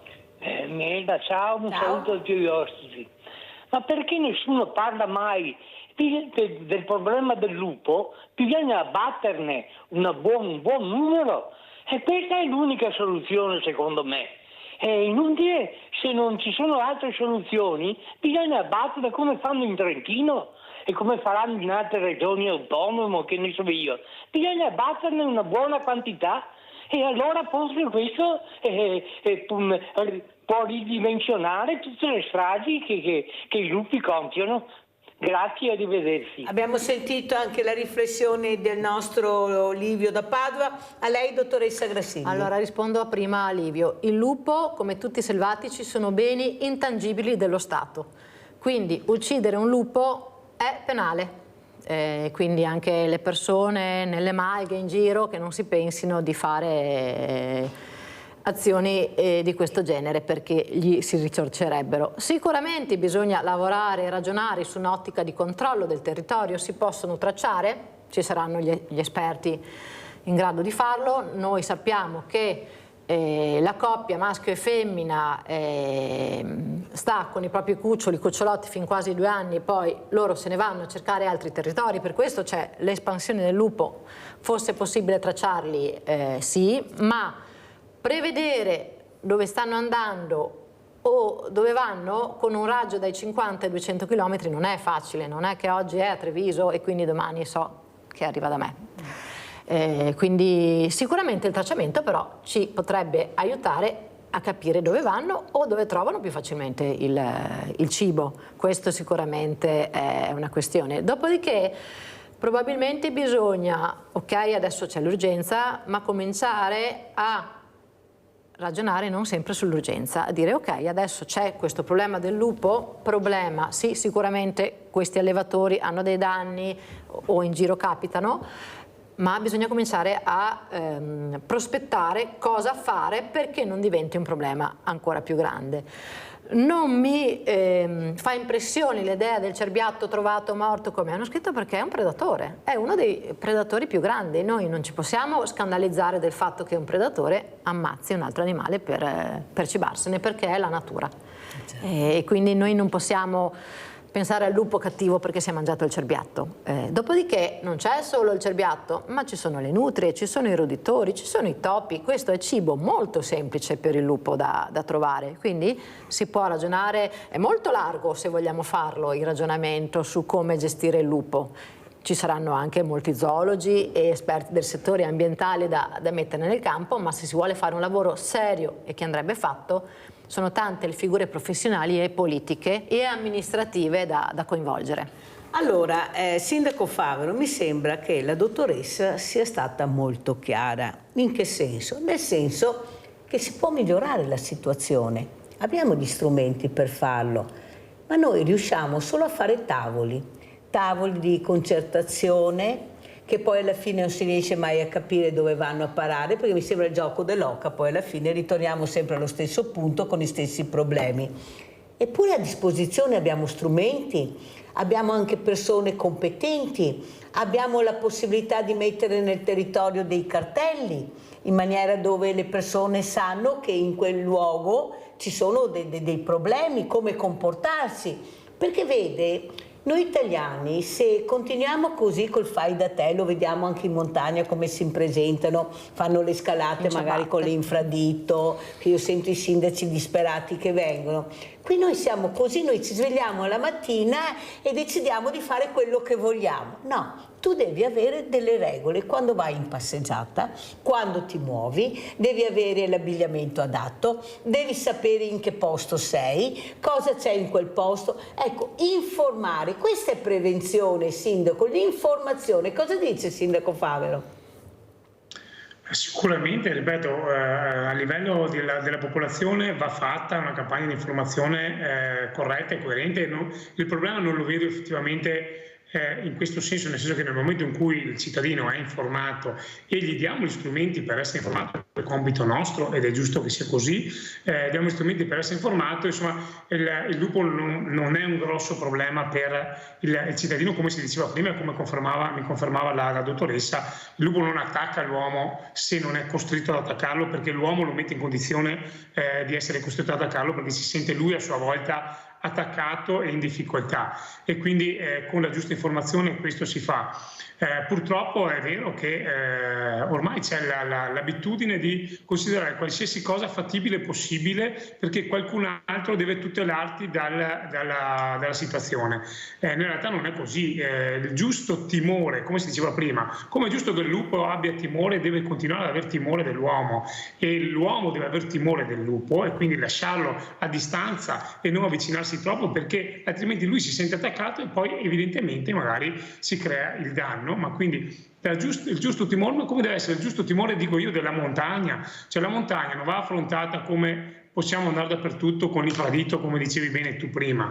Cioè la montagna, a me hanno sempre insegnato che deve essere rispettata e temuta. Il giusto, nel senso che se mi approccio a fare un determinato tipo di percorso, devo avere l'allenamento sufficiente per percorrerlo completamente, andata e ritorno. Tutta l'attrezzatura necessaria per quel percorso. Se quel percorso è una passeggiata in piana sarà una cosa, se quel percorso è una ferrata devo avere l'attrezzatura corretta per la ferrata. Invece oggi chi parte pensando che si può far tutto come si arriva e va bene così. Ecco, questo non va bene. Sicuramente va fatta informazione, va fatta veramente tanta cultura della montagna, tanta cultura della capacità di approcciarsi ai luoghi dove si va. Spesso e volentieri sicuramente sono anche magari qualcuno dei nostri cittadini, ma dico la verità, molto spesso è chi magari arriva in un posto e prima non si informa su qual è il luogo dove sta andando, e quindi magari il turista che arriva e pensa che su quel luogo si può andare senza tanti problemi in infradito. Ecco. Senta Sindaco Favero, noi abbiamo 7.500 associazioni di volontariato, perciò un numero pazzesco. Ed è un fiore all'occhiello, tutti i sindaci, gli onorevoli, senatori, sto mondo del volontariato. Però mi sembra, Sindaco Favero, non è che lo dico a lei, parlo in generale naturalmente, che questo mondo del volontariato sia poco compreso, nel senso, chi sei, cosa fai, dove ti muovi, dove vorresti aiutare. Perché noi abbiamo queste associazioni che non vengono interpellate, se avrebbero piacere di fare anche dei percorsi, naturalmente magari appoggiate anche da qualche esperto di come muoversi. Noi abbiamo le baby gang, perché non fargli fare dei bei percorsi nella natura, renderli responsabili su quello che è il rispetto, ecco, visto che a loro manca, iniziamo a fare il rispetto, perché è inutile che abbiamo 7.500 associazioni di volontariato se poi troviamo il morto in casa, il lupo che gira e nessuno sa come difendersi, come paura, la paura di cosa? Il lupo non ti assale se conosci bene le regole del gioco e te le insegniamo. Non è che questo mondo del volontariato faccia comodo solo per i numeri, ma dopo alla fine non c'è la sostanza e non andiamo da nessuna parte. Capisce, Sindaco, che forse dovremmo coinvolgere di più questo mondo del volontariato anche nel supporto della cultura, nei musei? Possibile che non riusciamo ad avere questi ragazzi, queste persone, e sta diventando anche sempre più difficile trovare volontari, perché quelli che ci sono hanno tutti una certa età e il mondo giovanile dice: non ci siamo. No, non ci siamo perché non ci conoscono come dovrebbero conoscerci, perché loro vogliono essere protagonisti, vogliono essere loro a dirigere il gioco. Ce l'hanno detto anche gli alpini quando fanno questi percorsi educativi con questi ragazzi, con i centri estivi. I ragazzi sono soddisfatti, anzi hanno dei numeri superiori a quelli che si aspettavano. Allora c'è qualcosa che proprio non mi quadra, Sindaco. Non è che non abbiamo i giovani nel mondo del volontariato, sono stanchi della paginetta in classe, chi siamo, cosa facciamo. Loro vogliono essere protagonisti. Rendiamoli protagonisti, facciamoli lavorare nella cultura, nel mondo degli animali che loro amano moltissimo, poi oltretutto li vediamo là nelle associazioni di volontariato. Perché non facciamo questo? Sì, è la burocrazia, è la privacy, è le liberatorie, è tutta una cosa che per muoversi è inaudita, ma soprattutto far cercare di capire a queste persone il rispetto che sta mancando sempre di più. Guardate che se le lasciate così, che è permesso tutto e possono fare di tutto, perché tanto sono minorenni, e tu cosa mi fai? Io sono minorenne, guai se mi metti le mani addosso, così rispondono, sputano alle forze dell'ordine. Tanto qual è il problema? Il problema non c'è, questi genitori, una buona parte che dovrebbe capire che è un momento delicato, devono stare vicino a questi ragazzi e capire chi sono i loro figli. Prego, Sindaco. Sì, allora, il tema del volontariato è evidentemente un tema importante per noi, per il Veneto.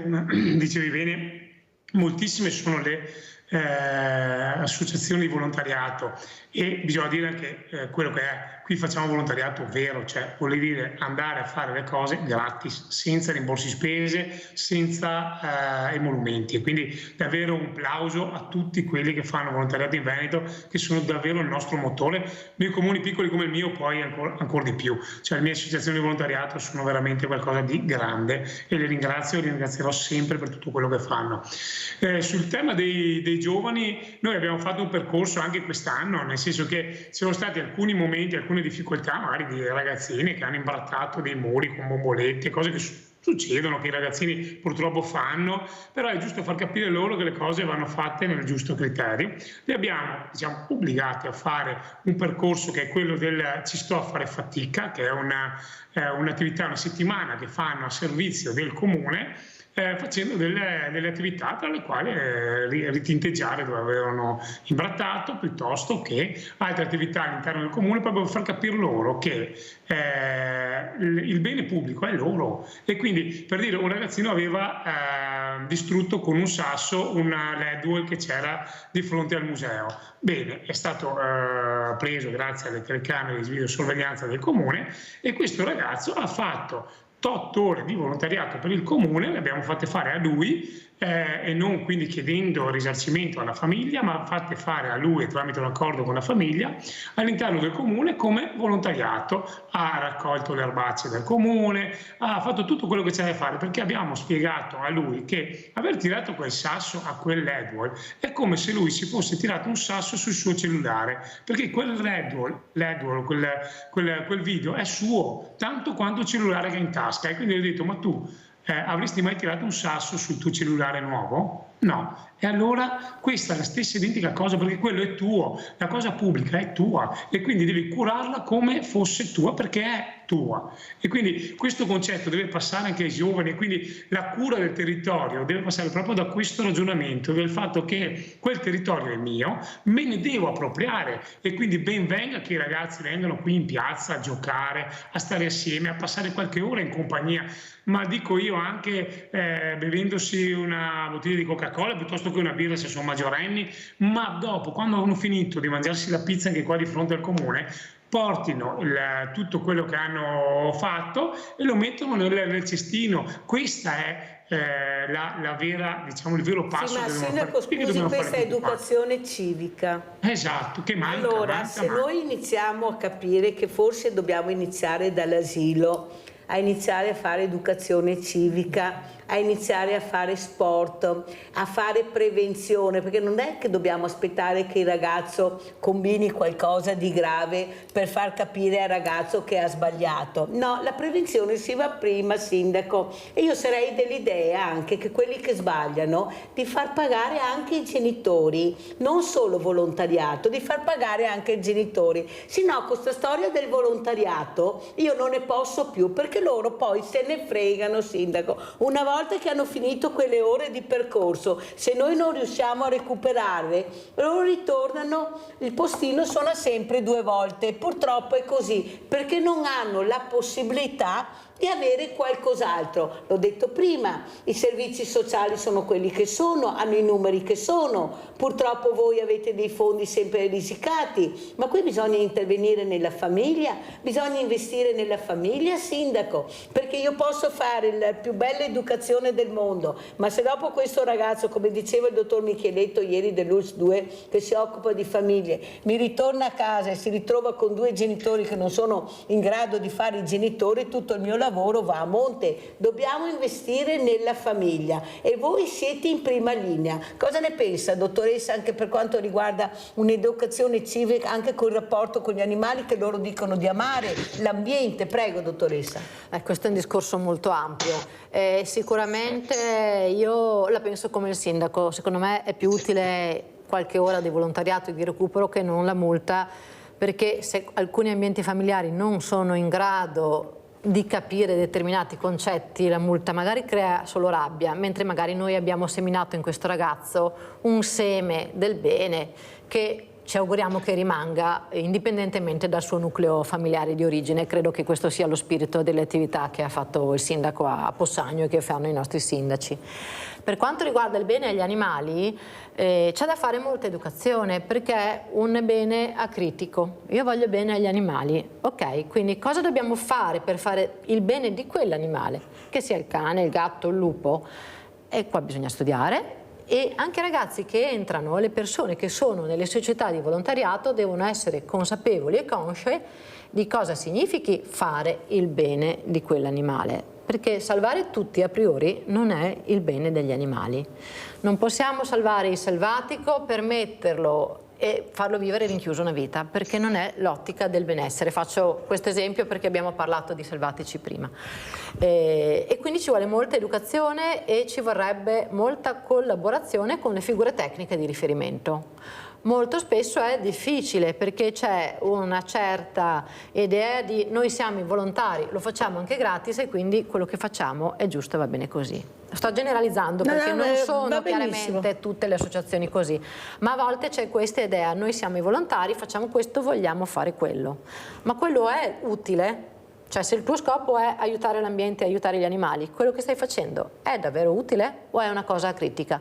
Molto spesso è una questione acritica e là diventa un problema. Allora, dottoressa, io non sono d'accordo invece nella sanzione che lei dice: se la famiglia non ha la possibilità cosa facciamo? Bene, se non ha la possibilità... non tanto, non è una questione di possibilità, se non ha la è utile, se non ha la possibilità va a fare volontariato utile anche ai genitori. Come no? È il bene comune, è un bene anche mio che io ho pagato. pagato, perciò tu genitore non hai la possibilità di pagare, perfetto, lavori per recuperare quel bene, perché io l'ho pagato quel bene, il bene è di tutti, e quando il bene è della comunità deve essere pagato sia dal ragazzo che dai genitori, perché sennò con questa storia che tutto tanto è dovuto, tanto il ragazzo fa autore, ho risolto il problema, non andiamo da nessuna parte.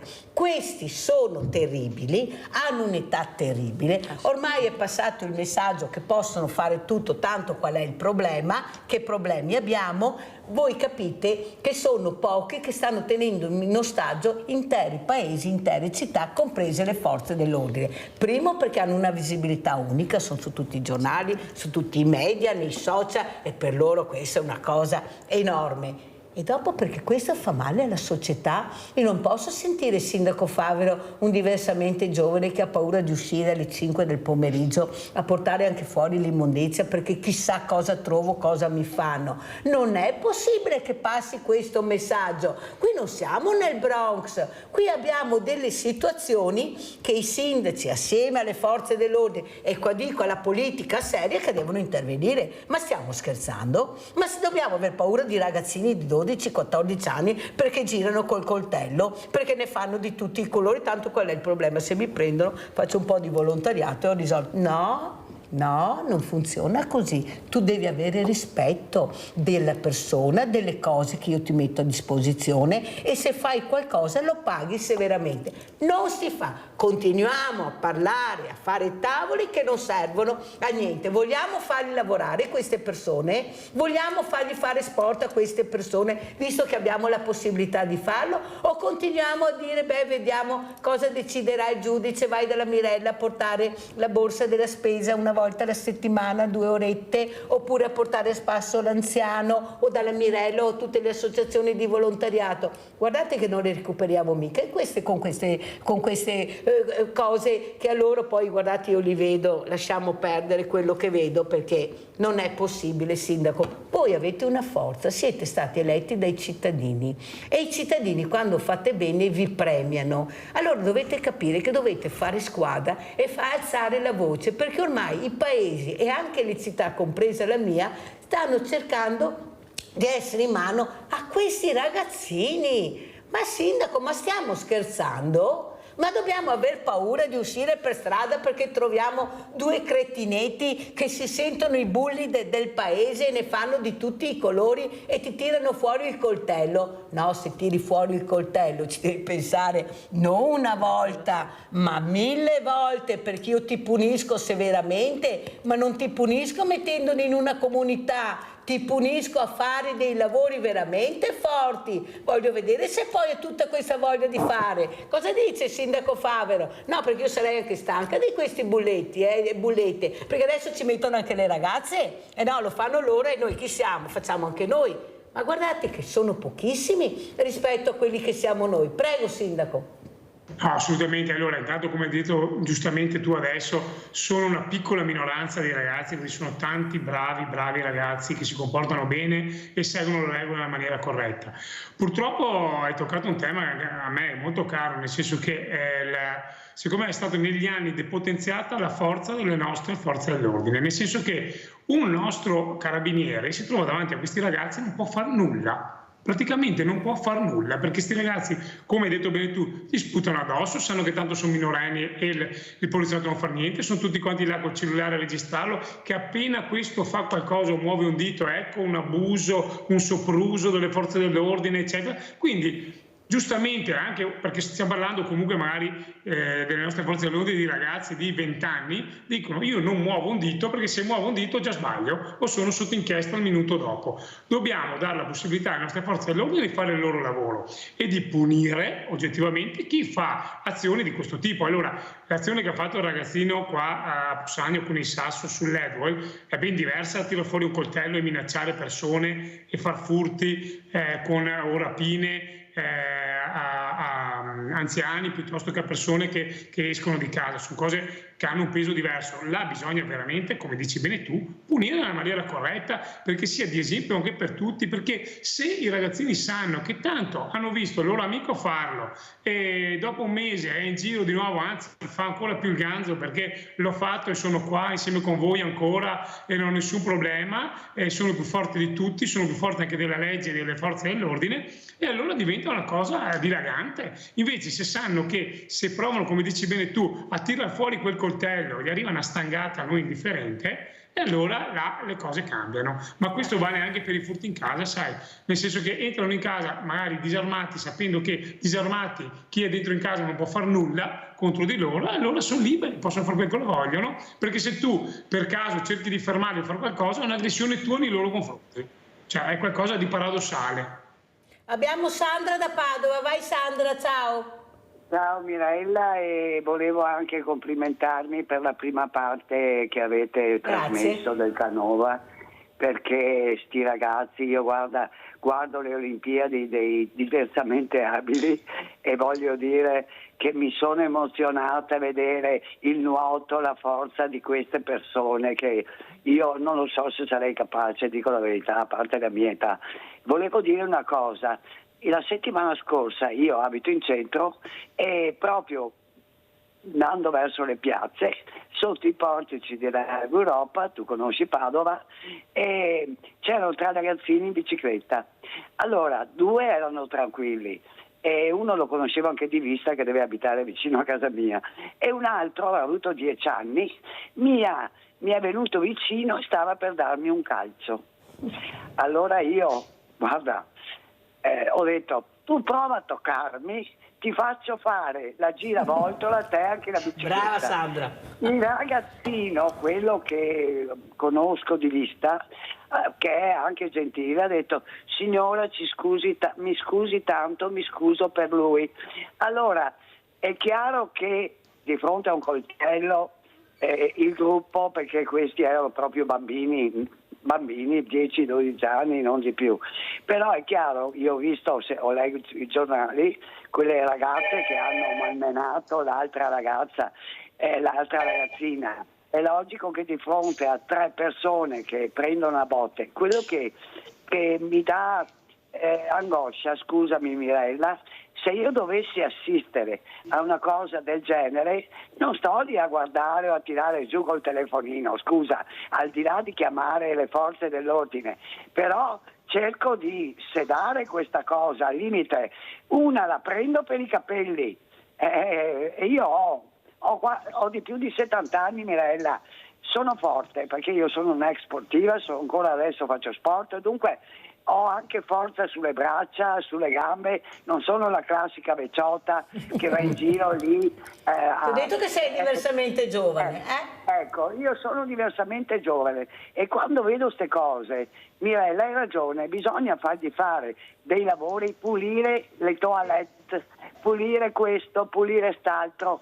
I genitori, se non hanno le possibilità, non importa, però i ragazzi devono capire che sbagliano, questo è importante, e il sindaco ha detto anche lui una cosa giusta.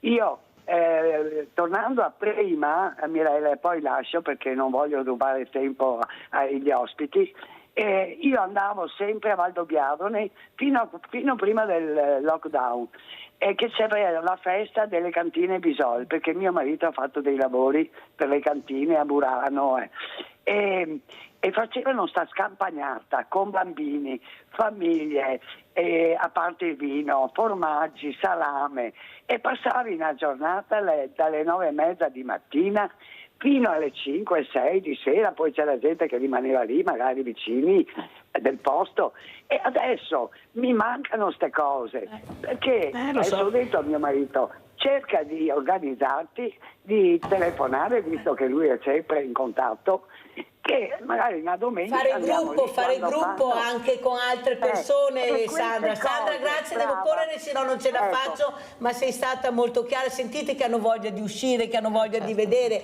Queste sono le telefonate che i sindaci devono ascoltare e far sì, visto che abbiamo queste associazioni di volontariato, vadano a prendere questi diversamente giovani e li portano a spasso, visto che abbiamo la possibilità di farlo, ma se non li conosciamo come facciamo? Allora andiamo a sentire invece cosa ha detto, visto che Sandra è rimasta molto contenta nel vedere questa gipsoteca, cosa ha detto il sindaco Valerio Favero proprio quando siamo arrivati a questa gipsoteca, soprattutto perché non abbiamo trovato barriere architettoniche e siamo arrivati proprio davanti al portone della gipsoteca con questi mezzi. Andiamo a sentire. E siamo col sindaco di Possagno Valerio Favero, che ringrazio veramente di averci accolto. So che lei sta facendo una cosa molto importante, che è il piano PEBA, che spieghiamo anche cos'è, perché con queste sigle poi a casa non capiscono invece l'importanza di questa sigla. Prego, sindaco. Allora, il piano di abbattimento delle barriere architettoniche è un piano che va a svilupparsi su tutti, intanto su tutti gli edifici pubblici e su tutte le aree pubbliche, proprio perché si possa avere questo progetto sul quale poi sviluppare tutto l'abbattimento delle barriere architettoniche dove queste ci siano. È importante perché deve essere possibile a tutti usufruire e godere del nostro comune. Sindaco, lei ci spiegava prima in questa meraviglia che abbiamo di gipsoteca, però qui davanti a noi c'erano delle barriere architettoniche importanti che lei ha fatto togliere e gli è venuto anche da fare una riflessione. Ma perché hanno fatto queste cose, questi rialzi? Prego, sindaco. Allora sì, effettivamente per andare verso il parco c'erano dei gradoni che abbiamo eliminato proprio perché secondo noi è corretto e doveroso che tutti possano usufruire di tutti gli spazi. Evidentemente qualche volta non si riesce, non si può, però dobbiamo fare in modo che tutti gli spazi o il maggior numero di spazi possibile siano accessibili a tutti. Grazie sindaco e buon lavoro, veramente buon PEBA. Grazie, buon lavoro a voi e buona visita. Grazie. Guardi, sindaco Favero, se potessi chiedere ai miei telespettatori e telespettatrici cos'è il piano PEBA, io sono sicuro che nessuno alzerebbe la mano, pochissimi. Non sarebbe il caso di informare, visto che siete eletti da queste persone che hanno piacere di capire cosa semina, cosa sta seminando il proprio sindaco, partecipare. Una volta c'erano i comitati di quartieri, dopo non so perché, siccome c'erano dei no a quello che voleva fare il sindaco, l'amministrazione, hanno tolto tutto. Non sarebbe il caso di iniziare a informare? Perché io quando ho gli ospiti e dicono queste sigle, dico scusi, può spiegare la sigla? Perché gli addetti ai lavori magari la sanno. Ma è giusto sapere anche noi cosa fanno i nostri, il piano PEBA. Cos'è il piano PEBA, ad esempio, sindaco, così a casa capiscono l'importanza che ho fatto questa domanda. Prego. Sì, come dicevo nel quello scorso che ho fatto vedere, è il piano per l'eliminazione delle barriere architettoniche, partendo appunto dal rilievo che stiamo facendo su tutte le aree pubbliche, tutti gli edifici pubblici e tutte le aree ad uso pubblico, per capire quali possono essere le attività, le strutture o comunque qual è il modo per abbattere queste barriere architettoniche, così da rendere fruibile tutti gli spazi pubblici, appunto aperti al pubblico, a tutti quanti, come è giusto che sia, come è doveroso che sia. Noi abbiamo un tema, e lo sai bene meglio di me Mirella, a Possagno, che è il tema del nostro tempio, l'accessibilità al tempio. Da anni se ne parla, da anni si ragiona sotto questo punto di vista. Con la Presidente Cunial stanno chiudendo la progettazione di queste rampe che potranno nel prossimo futuro, mi auguro, poter dare l'accessibilità anche al Tempio, che è questo simbolo del nostro paese, a tutti quanti. Ecco. Grazie sindaco, continui, sa quanto ci tengo a questo percorso che vi prego di fare per queste creature che abbiamo visto, che hanno tutto il diritto di vivere anche la nostra quotidianità che loro non riescono a fare perché hanno fatto questo, le barriere architettoniche dappertutto, tantissime, sempre, comunque, perciò continui così. Senta dottoressa Grassilli, ma non è che oltre alle barriere architettoniche abbiamo anche le barriere mentali, ecco, questa paura dell'animale, paura del lupo, perché da piccoli cresciamo con Cappuccetto Rosso che mangiava Cappuccetto Rosso, il lupo rivestito con questa maschera da nonnina e invece dobbiamo far capire invece l'importanza di questi animali meravigliosi, che può essere il gattino, l'uccellino, il pesce, qualsiasi, perché sono creature. Prego. Sì, e sicuramente appunto il lupo nei secoli con le favole è una metafora, quindi non è il lupo come animale che è cattivo, ma in quel contesto rappresenta un tipo di cattiveria, può essere anche un mostro interiore oppure il cattivo o un parente. Molto spesso il lupo rappresenta un parente nelle favole, per cui cresciamo con la paura del lupo. Cosa possiamo fare noi? Come si diceva prima, anche col volontariato, informarsi di cosa vuol dire far bene a un animale da compagnia e quindi gestire bene un animale da compagnia. Ne parlavamo prima io e te, anche quando si va al mare, quindi che un animale in spiaggia con noi 10 ore sotto il sole, anche se è sotto l'ombrellone, non è comunque un animale che sta bene, ma questo vale anche per gli animali d'allevamento, quindi la corretta gestione degli allevamenti e degli alpeggi, come può essere il problema del sindaco di Possagno, quindi porsi rispetto al mondo animale, come si diceva prima, con rispetto, capendo le esigenze altrui, perché noi siamo l'animale sulla terra che ha un po' di libero arbitrio e la possibilità di capire, quindi siamo noi che dobbiamo fare un passo di comprensione verso l'altro e aprirci agli altri animali, non il contrario. E in questo equilibrio che si esercita il rispetto, che è dovuto per gli animali, per le persone diversamente giovani. Va fatto capire a questi ragazzini che girano a Treviso di sicuro, non so se anche in altri comuni, ma qua a Treviso se ne parla spesso sui quotidiani locali, quindi il rispetto può essere declinato in tutte le maniere e sarà bene che venga declinato, più piccoli sono meglio è. Sì, non c'è niente da fare, la piantina si rende dritta da piccola, si inizia a storcere, non quando è grande. Sì. Quando è grande non riesce più, è più difficile da recuperare. Allora andiamo a vedere anche, visto che abbiamo parlato di lupi, adesso andiamo a vedere anche, andiamo a Belluno e andiamo a vedere l'orso a Belluno. Andiamo a sentire. Potrebbe trattarsi dello stesso esemplare avvistato nei giorni scorsi nel massiccio del Monte Grappa, in comune di Seren. È quanto ritengono plausibile i carabinieri forestali dopo la segnalazione della presenza dell'orso nella zona di San Vito, frazione di Arsier. Il plantigrado si è reso responsabile nella notte tra sabato e domenica della distruzione di alcuni apiari distanti poche centinaia di metri dalle abitazioni delle località Duri e Casere, destando preoccupazione tra la popolazione residente. L'altra sera abbiamo avuto delle segnalazioni e purtroppo sono state devastate 2 arnie in 2 località diverse, ecco, dei 2 apicoltori locali. Si pensa che sia lo stesso orso che prima è stato a Seren, poi a Fonzaso e quindi adesso è passato dal sì. C'è un po' di preoccupazione naturalmente nella popolazione, anche perché i posti dove c'erano queste arnie erano abbastanza vicini al centro abitato. L'orso ha preso di mira i telai melliferi per cibarsi del miele, lasciando tracce evidenti che hanno permesso ai militari forestali di confermare la presenza del plantigrado senza dubbi in merito. Per il comune feltrino di Arsier si tratta della prima incursione di questo tipo, nonostante il territorio non sia estraneo alla presenza di animali selvatici. Anche dei lupi che solo 2 settimane fa hanno predato 5 pecore, una frazione di Melame nel nostro comune. Ad oggi non sono previste contromisure da adottare nel breve periodo, almeno fino a quando non si conosceranno con certezza i movimenti dell'orso, che potrebbe essere solo di passaggio nei boschi del Feltrino.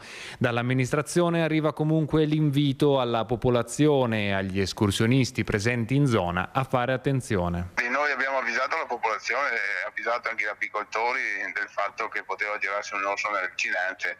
Oltre a quello non abbiamo competenze in merito. Io penso che comunque la provincia in questo senso abbia la competenza diretta e auspico che ci sia un incontro a breve. Abbiamo Angelino da Galliera Veneta. Ciao Angelino, ben arrivato. Buongiorno signora, buongiorno. Senta, in merito agli orsi e ai lupi che si vedono sulle nostre montagne, io avrei tanta paura a girare su queste zone, perché proprio sono animali che non sono, come si può dire, mansueti. Mansueti, perdono ancora. Ma come possiamo pretendere di rispettare questi animali che aumentano a dismisura e sono pericolosi? Grazie Angelino, sentiamo, guarda, abbiamo l'esperta qui, adesso ti risponderà subito. Prego, dottoressa Grassilli. Allora, per quanto riguarda gli orsi sono stati inseriti, lo sappiamo cosa è successo in Trentino. E qual è stato il problema? Che non è stato poi, gli orsi sono stati reinseriti ma non sono stati controllati. Cioè la provincia non ha controllato, non ha chiesto i fondi per controllare l'orso, quindi il problema è dell'orso o dell'uomo che non ha controllato il suo corretto reinserimento? Perché noi facciamo, e gli animali hanno tutta una loro scala gerarchica, se vogliamo, di predatori, e quindi l'orso preda e andiamo sempre sul più piccolo. L'orso ci fa paura? Certamente chi di noi va sereno a camminare nei boschi con l'idea che ci può essere un orso là dietro, ma molte volte non è colpa del selvatico ma di chi doveva gestire quel selvatico e quel selvatico non è stato correttamente gestito. E poi, come si diceva prima, torniamo all'urgenza. È stato ucciso un escursionista in Trentino dall'orso, arriva il lupo e mi sbrana la vacca. Bisognerebbe smetterla di arrivare al punto di essere nell'emergenza e cercare di ragionare anche nel medio e lungo periodo in questo senso. Informazione anche qui va fatta, si possono fare, anche qua l'orso si avvicina quando? Quando il cibo è comodo. L'orso normalmente è uno spazzino dei boschi, cerca animali già morti, la natura ragiona per far poca fatica perché loro non sanno se oggi mangiano o domani, quindi animali già morti o cose simili, oppure il nostro pattume. Quindi anche là, in Canada, come si diceva prima, hanno dei particolari bidoni per la spazzatura che non possono essere rovesciati. Bisognerebbe cominciare a dotarsi nelle zone montane, pedemontane, dove ci sono gli orsi, di situazioni simili, in maniera tale che l'animale non sia minimamente attratto dal nucleo abitato. E non riesca ad arrivare al oppure cibo. Anche se viene accidentalmente giù in paese, non trova niente e se ne torna nel suo bosco. E cercare di limitare proprio questi contatti. In questa maniera all'estero sono riusciti benissimo a gestire la situazione, probabilmente anche loro sono passati attraverso dei momenti di crisi e poi l'hanno gestita. Mi auguro che venga fatto in questo senso, quindi prospettandosi la possibilità di gestione del lupo, dell'orso, dell'eventuale selvatico prima, senza trovarsi a discutere di questo allevatore che si trova senza api perché gliele ha distrutte, ma cercando di prevenire il problema. Torniamo sempre lì. E qua è sempre questione di informare e prevenire, e prevenire. A chi di dovere prevenire. Cosa ne pensa Sindaco Favero e come ci saluta? Sì, sono pienamente d'accordo, la prevenzione l'ho sempre fatta, è evidente che riuscire a prevenire piuttosto che curare è un detto che è un dato di fatto, nel senso che è la cosa migliore assolutamente da fare. Io vi saluto ringraziando te e tutto il tuo gruppo di diversamente giovani, diversamente abili di essere venuti a trovarci qui a Possagno all'interno del nostro museo. È stato davvero un piacere, un onore enorme avervi qui e vi aspettiamo per la prossima volta a braccia aperte come sempre. Allora inizieremo a fare anche le passeggiate come sindaco fregonese anche a Possagno, perché mi sembra che le bellezze anche di Possagno non devono invidiare niente a Valdobbiadene. Abbiamo un territorio che veramente è bellissimo. Cosa ne pensi di iniziare a fare queste passeggiate, sindaco, anche con l'inclusività? Prego. Allora, le passeggiate, per dire la domenica 14, domenica prossima no, 15, sarà una passeggiata appunto tra le contrade del Canova. La domenica questa, sindaco, per 15 giorni? Sì, c'è una passeggiata tra le contrade del Canova organizzata dalle associazioni del paese, dove si percorrono quelli che sono... Ma perché devo fargli io la domanda? Doveva dirlo lei, sindaco, sta roba è una... Vede che vi dimenticate di dire sempre le cose più importanti. Cioè sono passeggiate importanti. Avete visto cosa è riuscito a fare il sindaco di Valdobbiadene, le persone che ha messo assieme, ed erano tutti felici perché stavano assieme, i vicini che addirittura hanno fatto pace nella passeggiata. Sindaco, non deve dimenticarsi di dire queste cose quando viene a Sveglia Veneti, prego. Allora volentieri, ve lo ribadisco, vi aspettiamo tutti quanti a Possagno il 15. A che ora, sindaco? Si parte al mattino, sono 4 o 5 gruppi che partono dalle 9 del mattino, se non ricordo male, sono 4 o 5 gruppi che partono con delle guide che fanno fare il giro del paese. Perciò è una cosa bellissima, una bella iniziativa, complimenti sindaco. Dottoressa Grassigli, come ci saluta? Che appello vuole fare lei invece? Più che un appello parliamo di prevenzione. La prevenzione ha un costo. E a volte è un costo che è difficile da giustificare, per questo a volte è difficile fare prevenzione, perché i sindaci, i direttori sanitari devono impegnare quantitativi importanti di soldi in qualcosa che non è subito visibile, non rende subito, cioè io spendo in prevenzione, ok, cosa dico ai miei cittadini, concittadini? E questo magari si vedrà tra 3, 5, 10 anni, invece magari c'è bisogno di un risultato subito. A volte noi ragioniamo con un'ottica che è dall'oggi al domani, bisognerebbe cominciare davvero ad avere queste prospettive più lunghe ed avere il coraggio di investire queste cifre nella prevenzione a medio e lungo termine, altrimenti non usciamo da qualsiasi urgenza sia.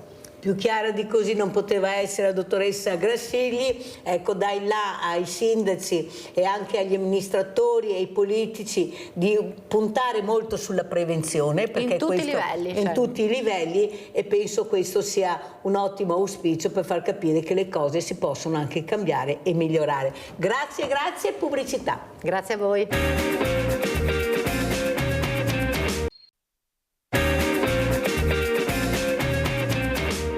L'autunno si inizia a parlare ancora di un'altra variante purtroppo del Covid, chissà quale, chissà cosa, soprattutto l'anti-influenzale per i fragili, quello sì mi preoccupa molto, dovete farvela, attenzione. Allora con chi ne parleremo adesso con la terza parte? Con due medici di famiglia. Presento subito in presenza il dottor Brunello Gorini, segretario provinciale Federazione Italiana Medici di Medicina Generale. Grazie sempre dottor Gorini. Per essere presente, e ringrazio anche da Padova il dottor Guglielmo Pisani, anche lui medico di famiglia. Grazie anche a lei dottor Pisani di essere qui, perché penso che siate un punto di riferimento, voi che ci siete, e che i nostri telespettatori e telespettatrici hanno la fortuna di avere il medico di famiglia, perché manca ancora in certe situazioni. Sentiamo com'è la situazione. Allora, ci siamo lasciati, dottor Gorini, ecco, prima delle vacanze era molto pessimista.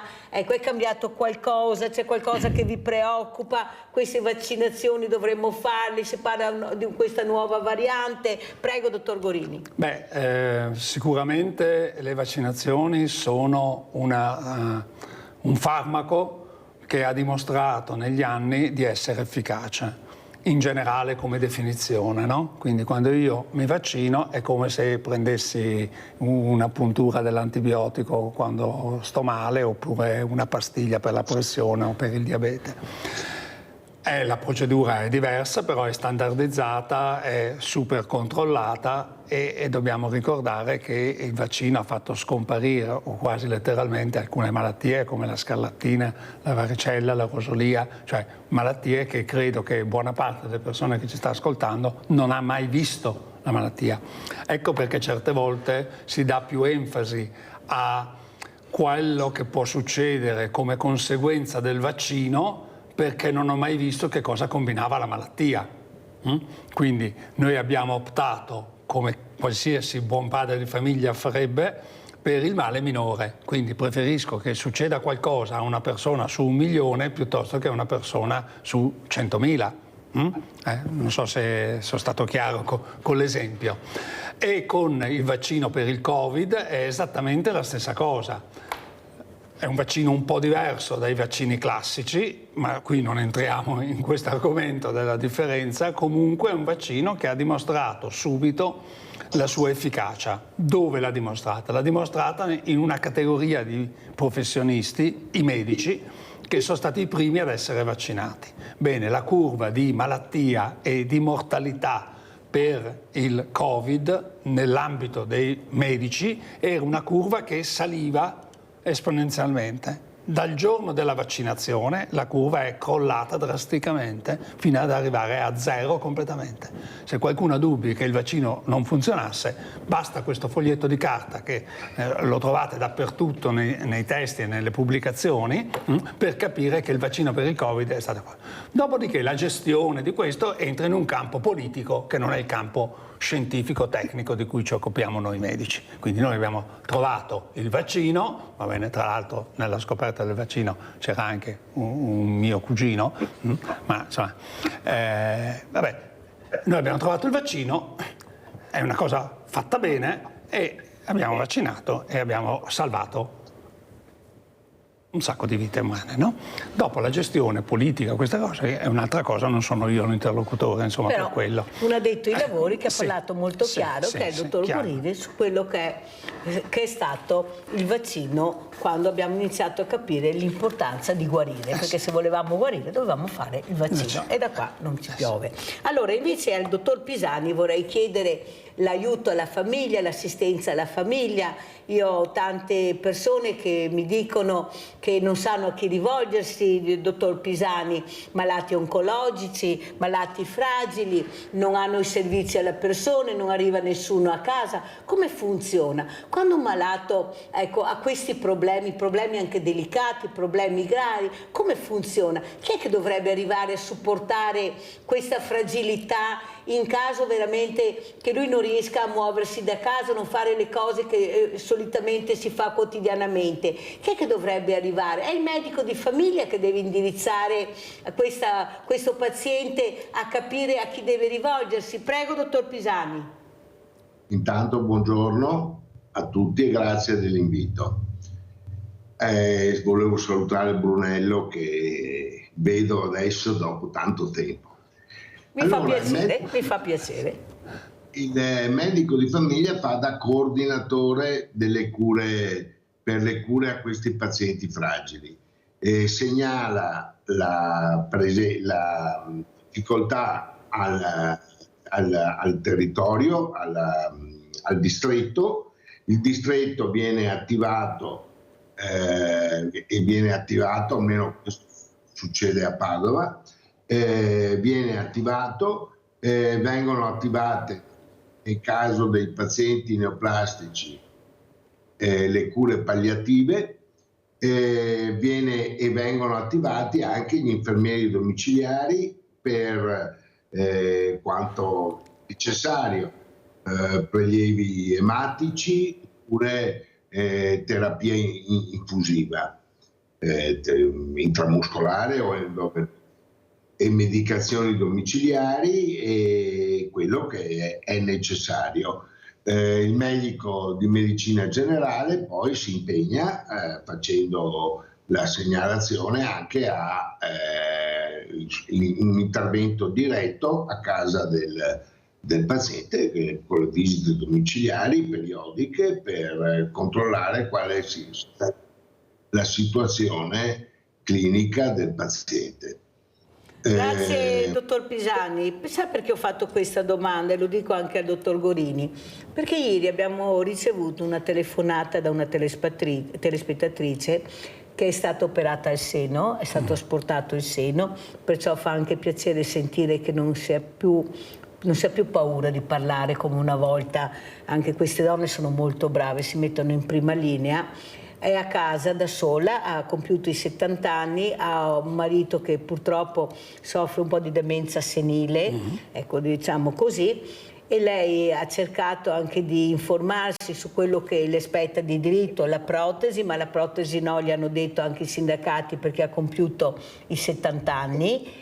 E lei è da sola, non sa come farsi aiutare, i figli lavorano, ecco, e nessuno dice niente. Ma è possibile, dottor Gurini, che questa persona chiami Sveglia Venete per dire cosa faccio io da sola adesso? Ho anche questo problema, non un problema da poco, il marito a casa. Chi è che dovrebbe fare, come ha detto il dottor Pisani molto chiaramente, c'è un tramite, anche il medico di famiglia che dovrebbe fare questo, o sbaglio, dottor Gurini? Sì, noi se guardiamo l'azienda sanitaria che abbiamo nel Veneto sono aziende sociosanitarie, dove c'è una parte del sociale di cui c'è bisogno, ma non in tutte le regioni è collegato al sanitario, il sociale. Nel Veneto sì, però certe volte viene in mente che queste due parole sono state messe insieme da chi aveva in mente di fare qualcosa e poi chi lo doveva fare questo qualcosa non l'ha fatto. Perché tutta la parte sociale che fanno i medici di famiglia è una parte che non ci viene riconosciuta, ma non tanto dal punto di vista economico, che comunque non farebbe neanche male, no? Uno dice lavoro, guadagno un soldino in più, sono anche contento, ma non ci viene riconosciuta neanche quando noi proponiamo qualcosa. Ultimamente noi siamo in trattativa con la Regione proprio per avere una maggiore contribuzione di personale infermieristico e di collaboratori di studio e stiamo lottando con la Regione per avere più ore di questo personale. Sinceramente non è che lottiamo perché il personale viene a casa mia a farmi le pulizie di casa, lottiamo perché questo personale serve per le persone che sono a casa che hanno difficoltà o che vengono in studio che hanno difficoltà. Quindi ci dovremmo aspettare la Regione che dice bella idea che ha avuto Gorini, dai vediamo quanti soldi può costarci, guarda verrebbe a costare sui 2 milioni di euro. Allora qualcuno se vuol guardare il bilancio della Regione vedrà quanto è il bilancio e capirà che 2 milioni di euro sono come prendere un caffè per una persona normale. No, sai, ma così colà, cioè purtroppo non abbiamo, adesso sono un pochettino generalista in questo, sembra certe volte che chi governa non si renda conto che ha a disposizione dei professionisti seri, competenti, che ti danno dei consigli gratuitamente su come gestire meglio la situazione. Cioè io non è che faccio il politico, io sono un tecnico e nel mio campo so che se vogliamo tenere a casa pazienti abbiamo bisogno di alcune cose. Faccio un esempio se posso. Tempo fa io ho avuto un paziente di 80 anni che è diabetico, iperteso, cardiopatico, viveva da solo e in una casa che poi vi dico com'era e ha una broncopolmonite. Lo vado a visitare a casa, gli do l'antibiotico, ma c'era un grosso problema. Questa persona certo con l'antibiotico sarebbe guarito perché non era una cosa gravissima, ma chi è che gli faceva la spesa? Chi è che gli preparava da mangiare? Chi è che gli metteva la legna nel fuoco? Ottantenne, con 38 e passa di febbre, esce fuori in legnaia per prendere... no? Per cui ho chiesto il ricovero. Dall'ospedale mi ha chiamato il medico dell'ospedale e dice se dovessimo ricoverare tutti che hanno queste cose qua saremmo strapieni. Il problema del strapieno degli ospedali non è che ci sono troppi malati, è che hanno tagliato i posti letto, tra parentesi. Non possiamo dire, va bene, se tu dici che si può tenere a casa, teniamola a casa, ho detto io. Vai tu però a preparargli da mangiare? Vai tu a tenergli la stufa accesa con i ceppi di legna che c'ha nella legnaia fuori di casa? Ah, ma io questo non lo sapevo.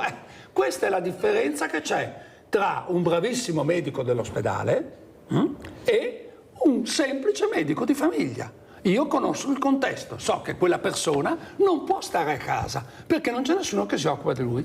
Quindi switchiamo da sanitario nel sociale. Allora, questo sociale, dottor Pisani, che ha spiegato molto bene, lo ringrazio, il dottor Gorini perché non era collegato, ma io ho parlato proprio prima di questo, che è il mondo del volontariato. Allora, è inutile, dottor Pisani, che noi ci fregiamo di dire siamo il territorio col più grande numero di volontariato, se non ci fosse il volontariato. No, è come se non ci fossimo, perché se noi non conosciamo la persona che ha bisogno, e non possiamo arrivare alla persona perché i servizi sociali non sono informati o non ci danno il nome e cognome della persona perché c'è la privacy, perché faccio tutto io anche se chiudono il venerdì alle 13, poi queste persone, come dice il dottor Gorini, chi è che va a visitare, a curarli, a fargli da mangiare, a mettere la legna? E noi non andiamo da nessuna parte, ma chi se ne frega se abbiamo 7.500 e poi troviamo l'anziano morto in casa perché nessuno si era accorto che aveva bisogno di cure e di assistenza. Questo socio sanitario che fra poco verrà tolto, perché il sociale verrà tolto, perché bisogna anche dirlo, perché non lo dice nessuno, con una montagna di soldi che saranno spostati da un'altra parte, dobbiamo ancora capire dove. Forse là si stanno già azzannando per avere i re, perché fra poco avremo anche il volontariato con i re, la regina e le principesse, lo dico io.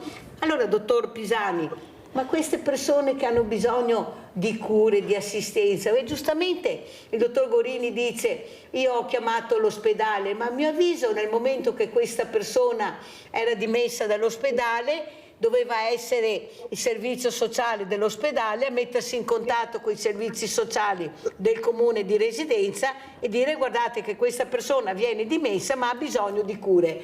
E poi qui arriva il medico di famiglia, perché chi chiama questa persona quando va a casa? Il medico di famiglia.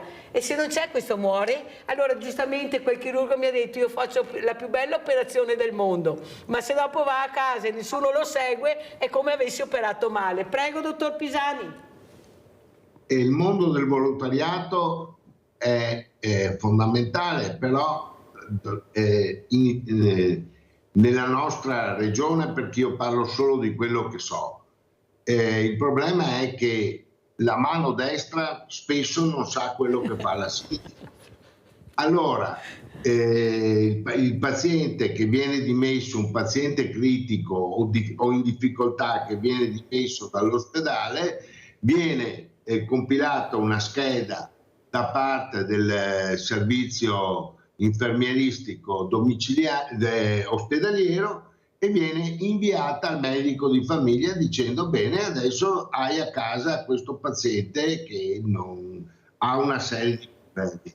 Io segnalo la cosa ai servizi sociali e poi, voglio dire, io non ho a disposizione un filo diretto nei confronti del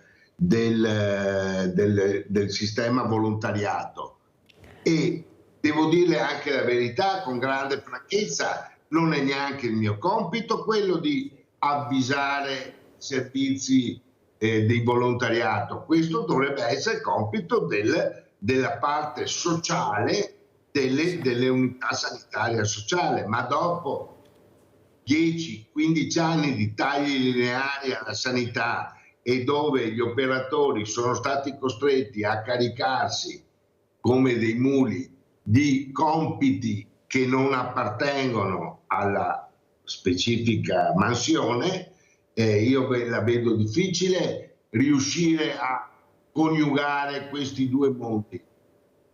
E ha fatto bene a spiegarlo, perché qui non spiega mai niente nessuno. Come ho ripetuto, poi chiamano Sveglia Veneti, allora la Mirella si deve muovere, deve chiamare il sindaco, perché lui è responsabile della salute dei cittadini, perciò io chiamo sempre loro e dico: guarda che c'è questo problema, riesci? E non lo conoscevo, non so, adesso mi informo e devo dire la verità che poi intervengono. Ma bisogna intervenire prima. Ma come paghiamo le persone per fare questo? Noi ci sono gli addetti ai lavori che dovrebbero fare questo, o sbaglio, dottor Gorini? No, perché sembra che noi viviamo su una bolla. No, non è vero. Noi paghiamo la sanità, noi la paghiamo e noi dobbiamo avere di diritto quello che ci aspetta, e sono le assistenze che dovrebbero essere di diritto, ma non ci sono. Manca personale, mancano strumenti, manca sempre qualcosa per avere una quotidianità che si può dire per le fragilità dovrebbe essere sicura. Prego, come salute. Prego. Secondo me manca, non in tutti i casi per fortuna, manca la considerazione del singolo operatore che il suo lavoro è un lavoro di grande responsabilità e di grande utilità. Non è un lavoro che faccio dalle 8 alle 10, dico per dire, e quando ho finito di timbrare è finito. Cioè, perché diceva giustamente Giovanni prima, Guglielmo scusa, perché c'è un collega di Treviso che si chiama Giovanni, quindi ho equivocato. Dicevo, quando io mi accorgo di un problema di questo tipo qui, faccio fatica a contattare anche l'assistente sociale del comune, perché la devo chiamare in comune negli orari del comune. Non ho il cellulare dell'assistente sociale, al contrario l'assistente sociale mi chiama tutte le ore perché ha il mio cellulare. Allora già il fatto che ci siano degli orari differenti ingenera già una difficoltà di contatto, di comunicazione. La prima cosa che abbiamo chiesto ancora anni e anni fa era di avere almeno un contatto diretto. Non posso telefonare ai vigili del comune per dire che devo parlare con l'assistente sociale, se per favore mi può richiamare, e mi richiama magari il giorno dopo, perché quel giorno io ho bisogno quando chiamo, non è che chiamo perché avrò bisogno tra qualche anno, perché se fosse così farei l'indovino e magari avrei capito qualcosa di più. Quindi, ma dottor Gorini, sì. mi scusi, ma è così difficile, lo dico anche al dottor Pisani. Io è un bel pezzo che lo dico ai sindaci, lo dico agli assessori al sociale, lo dico ai medici di famiglia. Avere un elenco delle associazioni di volontariato, ognuna, perché siccome tutti facciamo tutto, alla fine troviamo l'anziano morto a casa, perché come non ci fossimo. In maniera che il dottor Gorini o il dottor Piovesan, in base al caso che hanno, danno a questa persona il numero dell'associazione che può aiutarlo. Hai bisogno che ci sia un'associazione, come dice lei, che ti faccia la spesa, perché l'ospedale ti ha curato, però adesso hai bisogno di qualcosa, non è l'ospedale che deve accogliere la persona, mi scusi dottor Gorini, c'è qualcun altro che deve arrivare a casa di questa persona, visto che abbiamo la possibilità di avere queste associazioni che fanno questo, che hanno il mezzo di trasporto per muoversi, i pulmini, no, perché l'associazione non conosce questa realtà, perciò non arriva l'assistente sociale, se è una buona assistente oppure un assessore anche sensibile magari lo fa, però io vedo questi elenchi non ci sono da nessuna parte, né in farmacia né nei supermercati, nemmeno voi li avete, eppure esistiamo, cioè il mondo del volontariato, come dice il dottor Pisani, esiste o sbaglio dottor Pisani? Ci vuole così tanto a fare un elenco delle associazioni che possono supportare il medico di famiglia, l'ospedale, visto che è sociosanitario, il paziente che ha bisogno, o sbaglio? Prego. Esiste, solo che come li contatto io? Io non posso mica mettermi a cercare sull'elenco telefonico i vari... Ma se lei avesse la lista e la dà al suo paziente, il gioco è fatto, perché nella lista lei è l'associazione che spiega chi è, perché c'è il sottotitolo, cosa fa con un numero di telefono e una mail. Posso anche, posso anche chiamare io l'associazione, non è necessario che la chiami il paziente o un familiare, però devo avere i recapiti, però ripeto, questo però è un aggravio del lavoro che, come ha detto giustamente il dottor Gorini poc'anzi, ci dovrebbe anche essere un riconoscimento del lavoro che viene fatto, perché parafrasando un dialetto veneto, fa niente neanche un cammo ve a coa. Allora, io non voglio soldi, ma almeno un riconoscimento di quello che si fa. Sì, però visto che non vogliamo aggravare, perché avete già dei problemi enormi che non riuscite neanche voi a espletare, perché sono tanti. Cioè il paziente, quando ha il numero di telefono, come chiama Sveglia Veneti, chiama l'associazione che può dargli una mano. Non è che dovete farlo voi, dottor Pisani, lo dico anche al dottor Gorini, ma è possibile che non si riesca ad avere, visto che c'è un ufficio che si chiama Volontari Insieme, che ha tutti i nomi delle associazioni, le MEIT, e ognuna è specifica per un qualcosa, a dare una mano, perché qua questi diversamente giovani veramente sono in forte difficoltà. Voi non avete idea cosa mi arriva sul cellulare, cosa mi chiedono, non sanno mai a chi rivolgersi, questo online che non lo sanno adoperare, poveretti, o questi numeri che non rispondono mai, cade la linea, schiaccia 1, schiaccia 2, e Mirella mi sono stancato, non ho più chiamato. Dottor Gorini, non può funzionare così. Questi tavoli di concertazione che non portano mai a niente. Lei ha detto chiaramente, qualcuno non ci ascolta, eppure noi abbiamo le idee chiare su quello che si potrebbe fare per migliorare anche il sistema. Veramente una cosa incredibile, questo sistema che fa molta acqua ormai da tante parti per il diversamente giovani e anche per i giovani. Prego. Sì, allora vediamolo sotto un altro aspetto, vediamo se riusciamo a capirci meglio. Allora, io non ho un elenco dei volontari, come non ho un elenco degli specialisti di una certa specialità. Non dico perché sennò dopo mi addentro in particolari spiacevoli. Quando il paziente mi dice, dottore, io vorrei andare da un bravo specialista, mi dica lei quale branca preferisce? Uno specialista. Uno specialista. Mi dice il nome di qualcuno, vado a pagamento così, io non do mai un nome, ne do sempre 2 o 3. Perché? Perché non voglio dar credito che io abbia come un interesse a mandarti dallo specialista A piuttosto che dallo specialista. Quindi ti lascio sempre la possibilità di scelta. Nel discorso del volontariato è difficile fare questo, anche se fosse ricompreso tra i miei compiti, perché vuol dire che come io ti faccio l'elenco di 3 specialisti e so che sono 3 persone brave, o che sono specialiste proprio in quello che può essere utile a te, quindi ho fatto una cernita tra 50 nomi, dico per dire, te ne ho scelti 3. Io che competenze ho per valutare un volontariato di cui non conosco gli statuti, cosa fanno, chi sono le persone che sono dentro? Cioè sono un pochettino in difficoltà se anche avessi l'elenco a dire ma prendo questo, prendo quest'altro. E faccio subito un esempio. Io ho partecipato al tavolo prefettizio contro la violenza alle donne, poi in generale poi è stata portata a violenza domestica. Benissimo, a questo tavolo partecipavano anche delle associazioni di volontariato, non cito, ma insomma basta vedere, si trovano, dove la donna che ha subito una violenza può rivolgersi direttamente. A me capita il caso di una ragazza che ha subito violenza, insomma così, e assieme a questa ragazza telefono io a una di queste associazioni e questa mi risponde sì, certo, facciamo noi, non c'è problema, posso fissarle un appuntamento per la prossima settimana. E io ho detto, scusa, ma sta ragazza il problema ce l'ha oggi?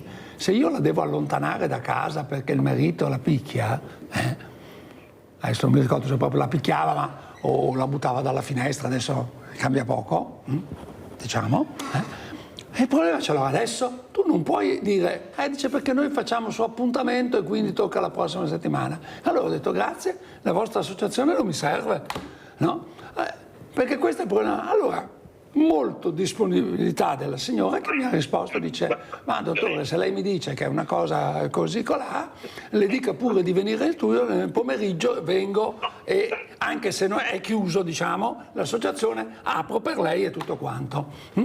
Ma se avesse telefonato la paziente, probabilmente avrebbe accettato l'appuntamento alla settimana. E cosa succedeva in quella settimana di tempo? Ecco perché dico che è molto correlato all'operatore che ti risponde, perché c'è quello che capisce, guarda, questa è una cosa e lo fa perché è passione, e nel volontariato darei per scontato che tutti hanno la passione di farlo, perché nessuno ti obbliga ad aderire al volontariato. Nella struttura invece purtroppo ci può essere anche quello che dice ho trovato il posto, non ho un lavoro ma ho un posto, ecco. Abbiamo Federica da Busche Belluno. Ciao Federica, veloce perché sono in chiusura, prego. Salve, sì signora, senz'altro. Allora l'ascolta signora, come che la sa, sono una persona sincera, di la mia. Allora, sono del parere che anche se ve n'è tutto quel che lavora, la bravura e così, se non ve n'è una buona dose di sensibilità, signora, non si fa tutto, non dico niente, ma tutto del tipo, quel dottore che lei l'ha presente, mi sono appena arrivata, ho tanto ascoltato. Se lui quell'on là, signora, e sapeva la situazione, doveva dar a torse la legna, quell'on là, se non era quel dottor là che spiegava bene, perché in un primo tempo, se ho capito bene, la storia non era capita, perché aveva detto allora se ricoverone chi tutti non che la fon. Dopo gli ha spiegato, gli ha capito che aveva la legna alle stelle così. Se non aveva a fondo, quel vecchiotto là, magari lo catea come che la diceva ella, che non gliene era più. Prima roba. Seconda roba, signora, qua vi fai questo esempio anche, che n'era un dottore che purtroppo non gliene è più, uno dei pochi sala, che il te a Villa di Villa mi ricorda, proprio bravo. Lui ve anche dai vecchiotti, che ne ancora sa persone che vive sole, che anche su ste valli, che ne ancora qualcosa in giro, che ne fa strano, ma vive ancora come sulle cavobere, per dire, ecco, che ne ancora. Quindi vuoi dire tanta sensibilità come che la è la signora, come che la è la.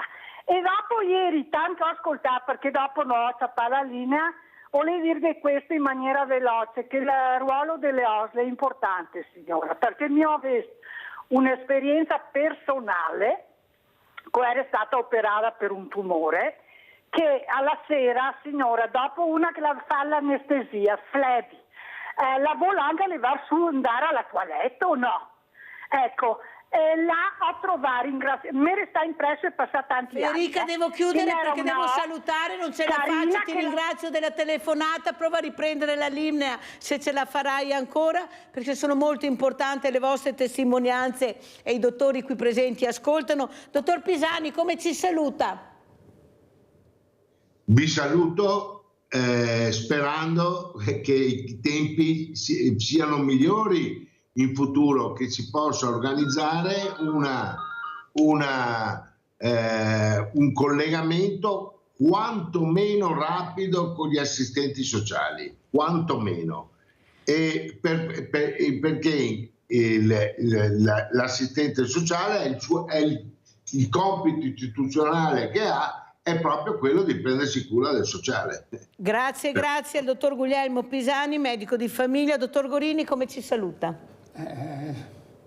La speranza è l'ultima a morire, noi speriamo sempre di poter raggiungere un accordo con la Regione perché queste cose che proponiamo da tanto tempo siano veramente attuate.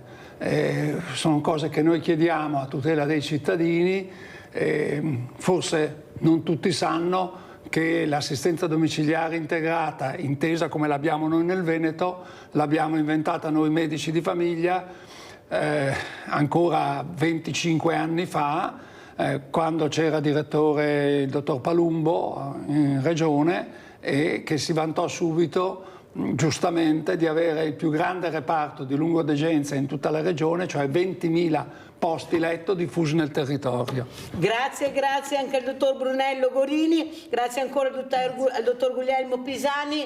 Avete capito bene l'importanza di ascoltare e di rivolgersi alle persone giuste. I numeri ci sono e io vi prometto che ve li darò. Grazie, adesso andiamo a pranzo con la proposta di Mirella. Cavolo e patate. Quando la patata presenta un colore verde oppure dei germogli, non andrebbe mai mangiata in quanto possibilmente tossica. La patata ha diverse proprietà, tra cui quella disinfiammante. Può aiutare molto chi soffre di emorroidi. Il suo succo è un ottimo rimedio contro gastrite ed ulcera. Ingredienti per 4 persone. 400 g di cavolo cappuccio, 500 g di patate, una cipolla affettata, 50 g di pancetta a dadini, 4 cucchiai di olio extravergine di oliva, sale, pepe. Mondate il cavolo cappuccio, staccate le foglie, lavatele e privatele delle parti più dure, quindi tagliatele grossolanamente.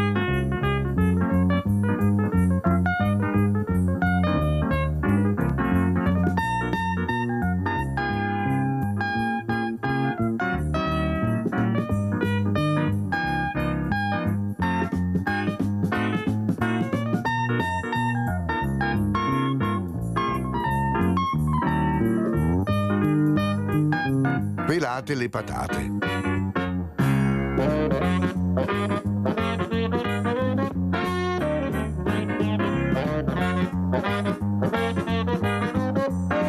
Tagliatele a tocchetti e lessatele in acqua inizialmente fredda.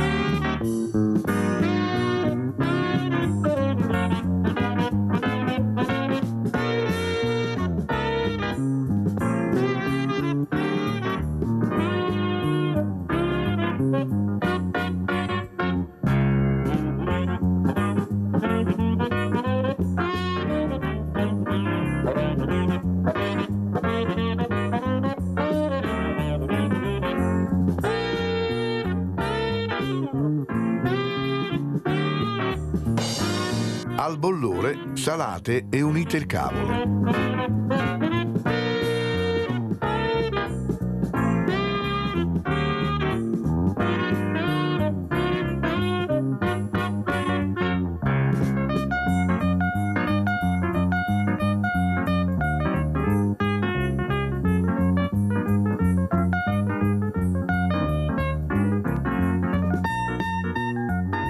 Lasciate cuocere con coperchio per circa 30 minuti.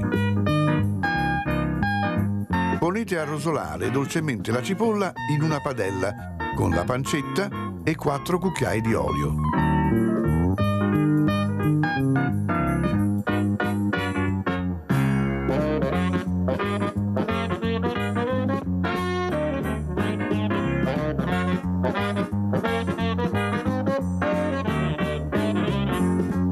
Quando la cipolla sarà appassita e la pancetta avrà perso il suo grasso, unite le verdure ben scolate.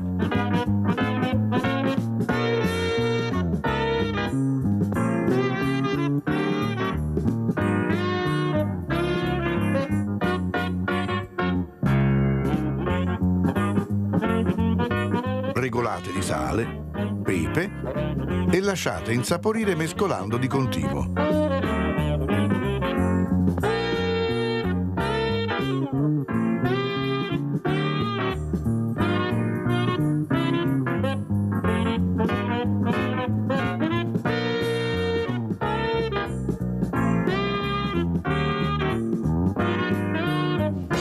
Servite caldo e buon appetito!